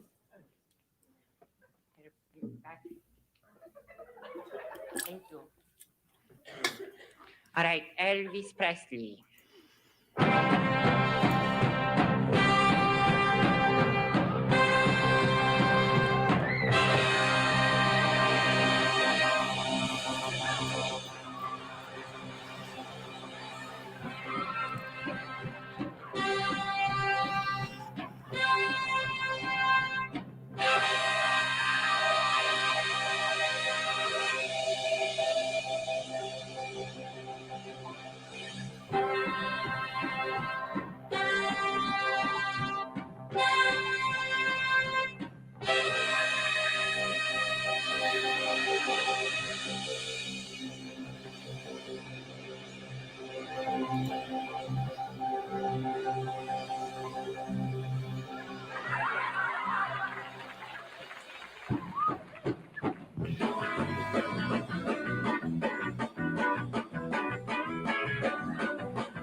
And his name is Tony Clifton.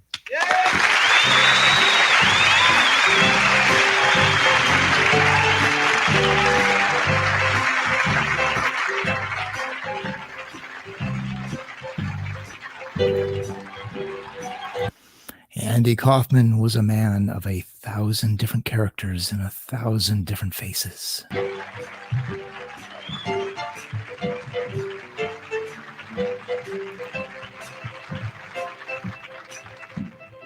How you doing? All right.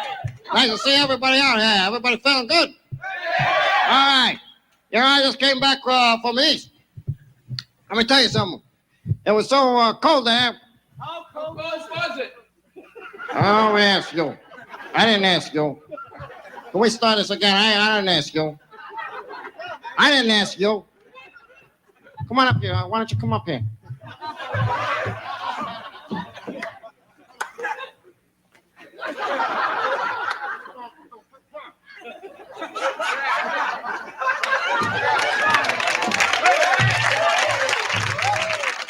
I didn't ask you a question. If I ask you a question, you answer. All right, for you too. You don't tell me. Anyway, it was very cold there back east. I thought of something funny. You know, all buildings, they had to have heaters. So they make it hot. People go in the buildings, they cool, they get warm because they're cold on the street. I thought of something funny. What if they put air conditioning in the building instead? You know? That'll be colder.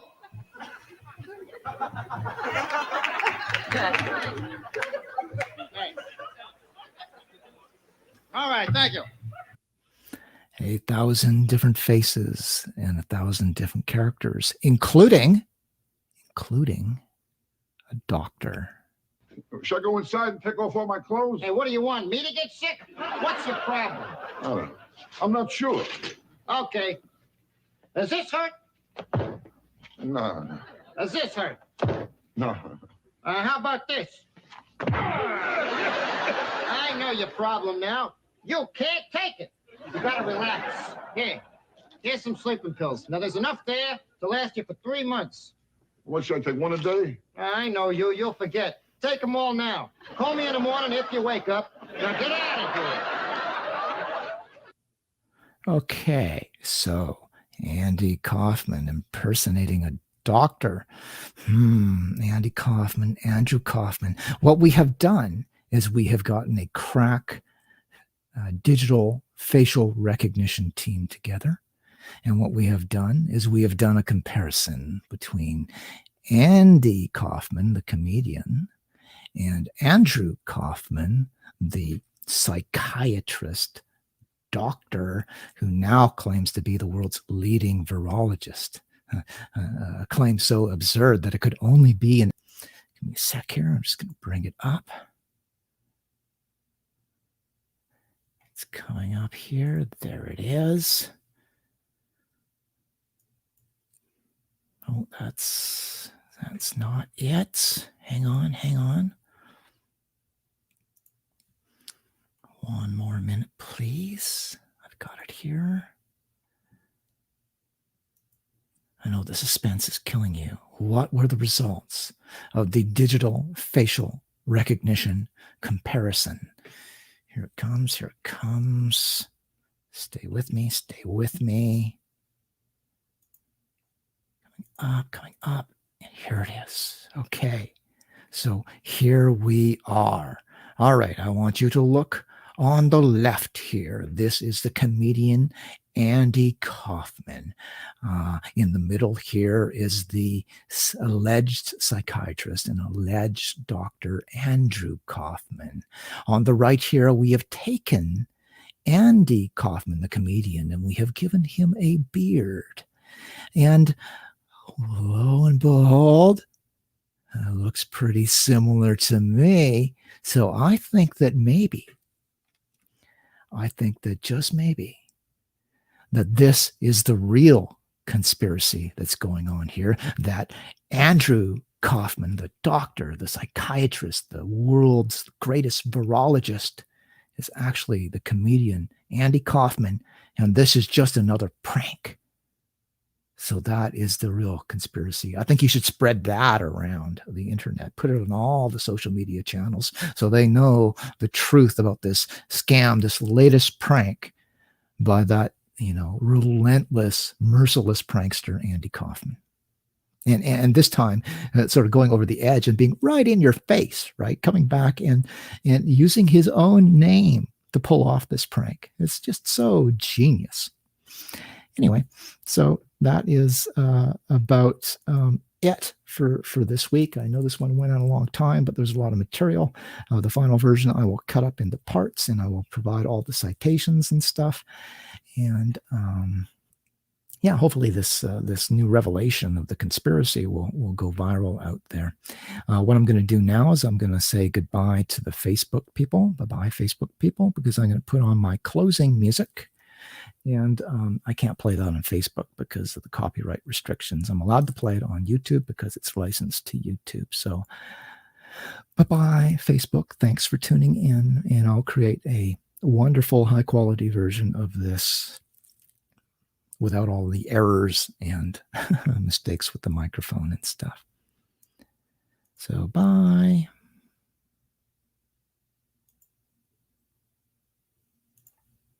Okay, so it's just YouTube now. Okay, YouTube. What will be my exit music today? Well, my exit music today, once again, has meaning. Oh, don't go nitpicking my theory here. Now, there's age differences, and there is Hollywood's notorious for cosmetic surgery, so he could try to manipulate his appearance somewhat. But I'm convinced that this is Andy Kaufman pulling another prank. Don't go blocking the sunshine of my spirit here with your little nitpicking of my theory, okay? Because I think it's just as plausible, maybe even more plausible, than the idea that they have faked the virus. How about that? So for my exit music for today, which actually I better get because I don't think it is loaded. There we go. It should have been loaded before, but I was having memory issues. This new computer of mine is super fast, but they didn't provide enough hard drive space for working with video.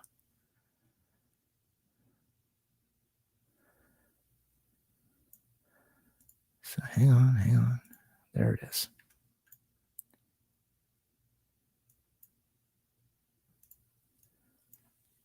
Okay. So again, my outro music for today is because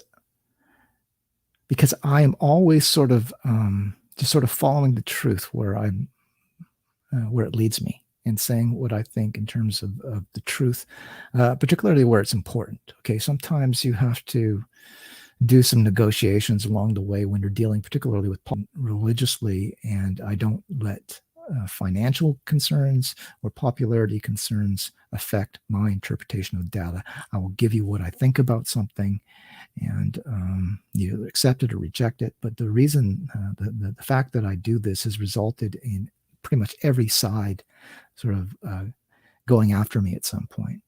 And I've been sort of, I don't know, kind of beaten down and left almost alone at points, right? You got to be at the left or you got to be at the right, or you're almost alone, and it's just me in the middle. So this is where my outro music comes into play. There's 2 songs as usual. So the first one is related to what I just talked about. The second song is a bit of a flashback to another time, a bit of a, let's say, the hair of the dog that bit me.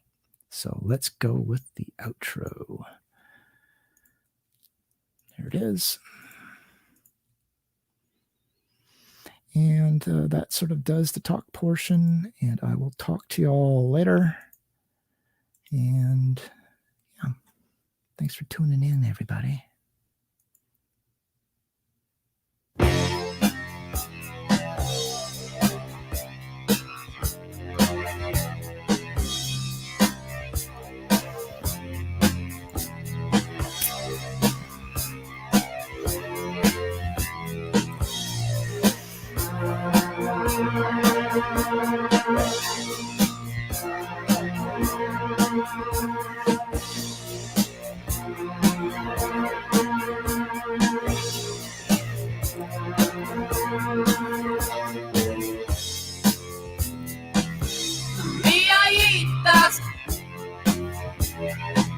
We're all so run down.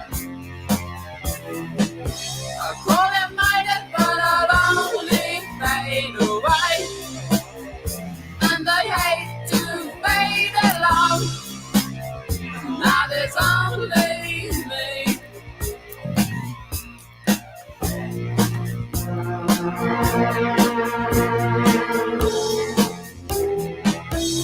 We were so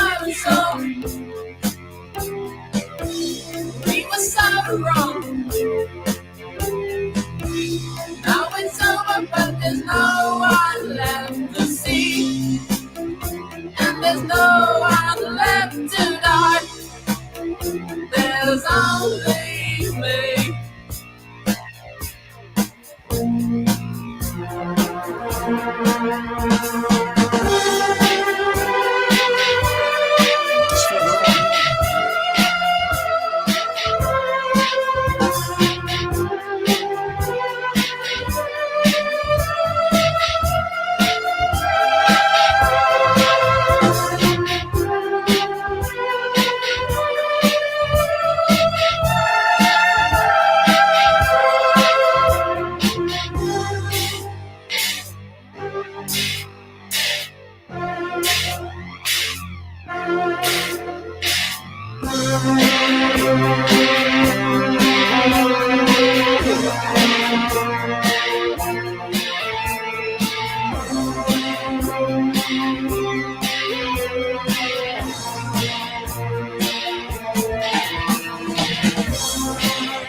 off to the city, strung out on lasers and slashback blazers, and ate all your razors while pulling the waiters, talking about Monroe and walking on Snow White.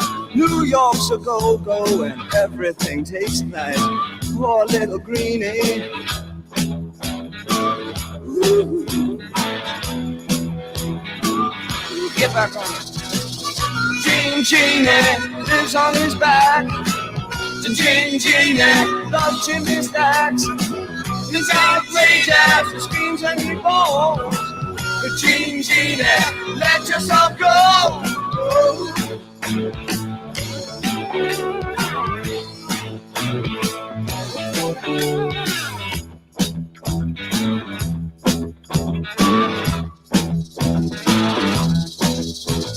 Sits like a man, but he smiles like a reptile. She love him, but just for a short while. She'll scratch in the sand, won't let go his hand. He says he's a beautician, sells you nutrition, keeps all your dead hair for making up underwear. Poor little greenie.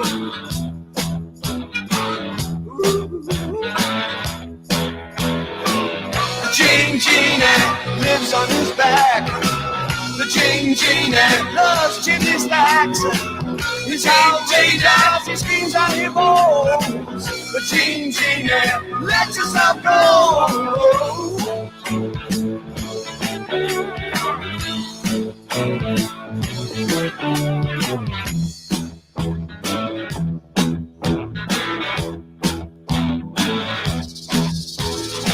So simple-minded, he can't drive his Maru. He bites on the neon and sleeps in a capsule. Loves to belong.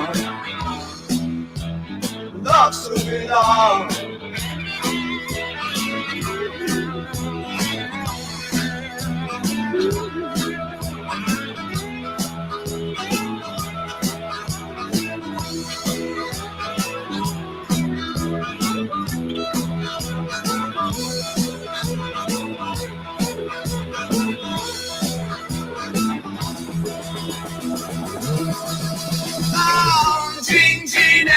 Lives on his back. The Genie loves in his stacks. He's outrageous, he screams and he falls. The Genie, let yourself go. Go. Go. The Genie lives on his back. The Genie loves in his stacks. Genie, he screams and he falls. Genie, let yourself go. Go. Go, go.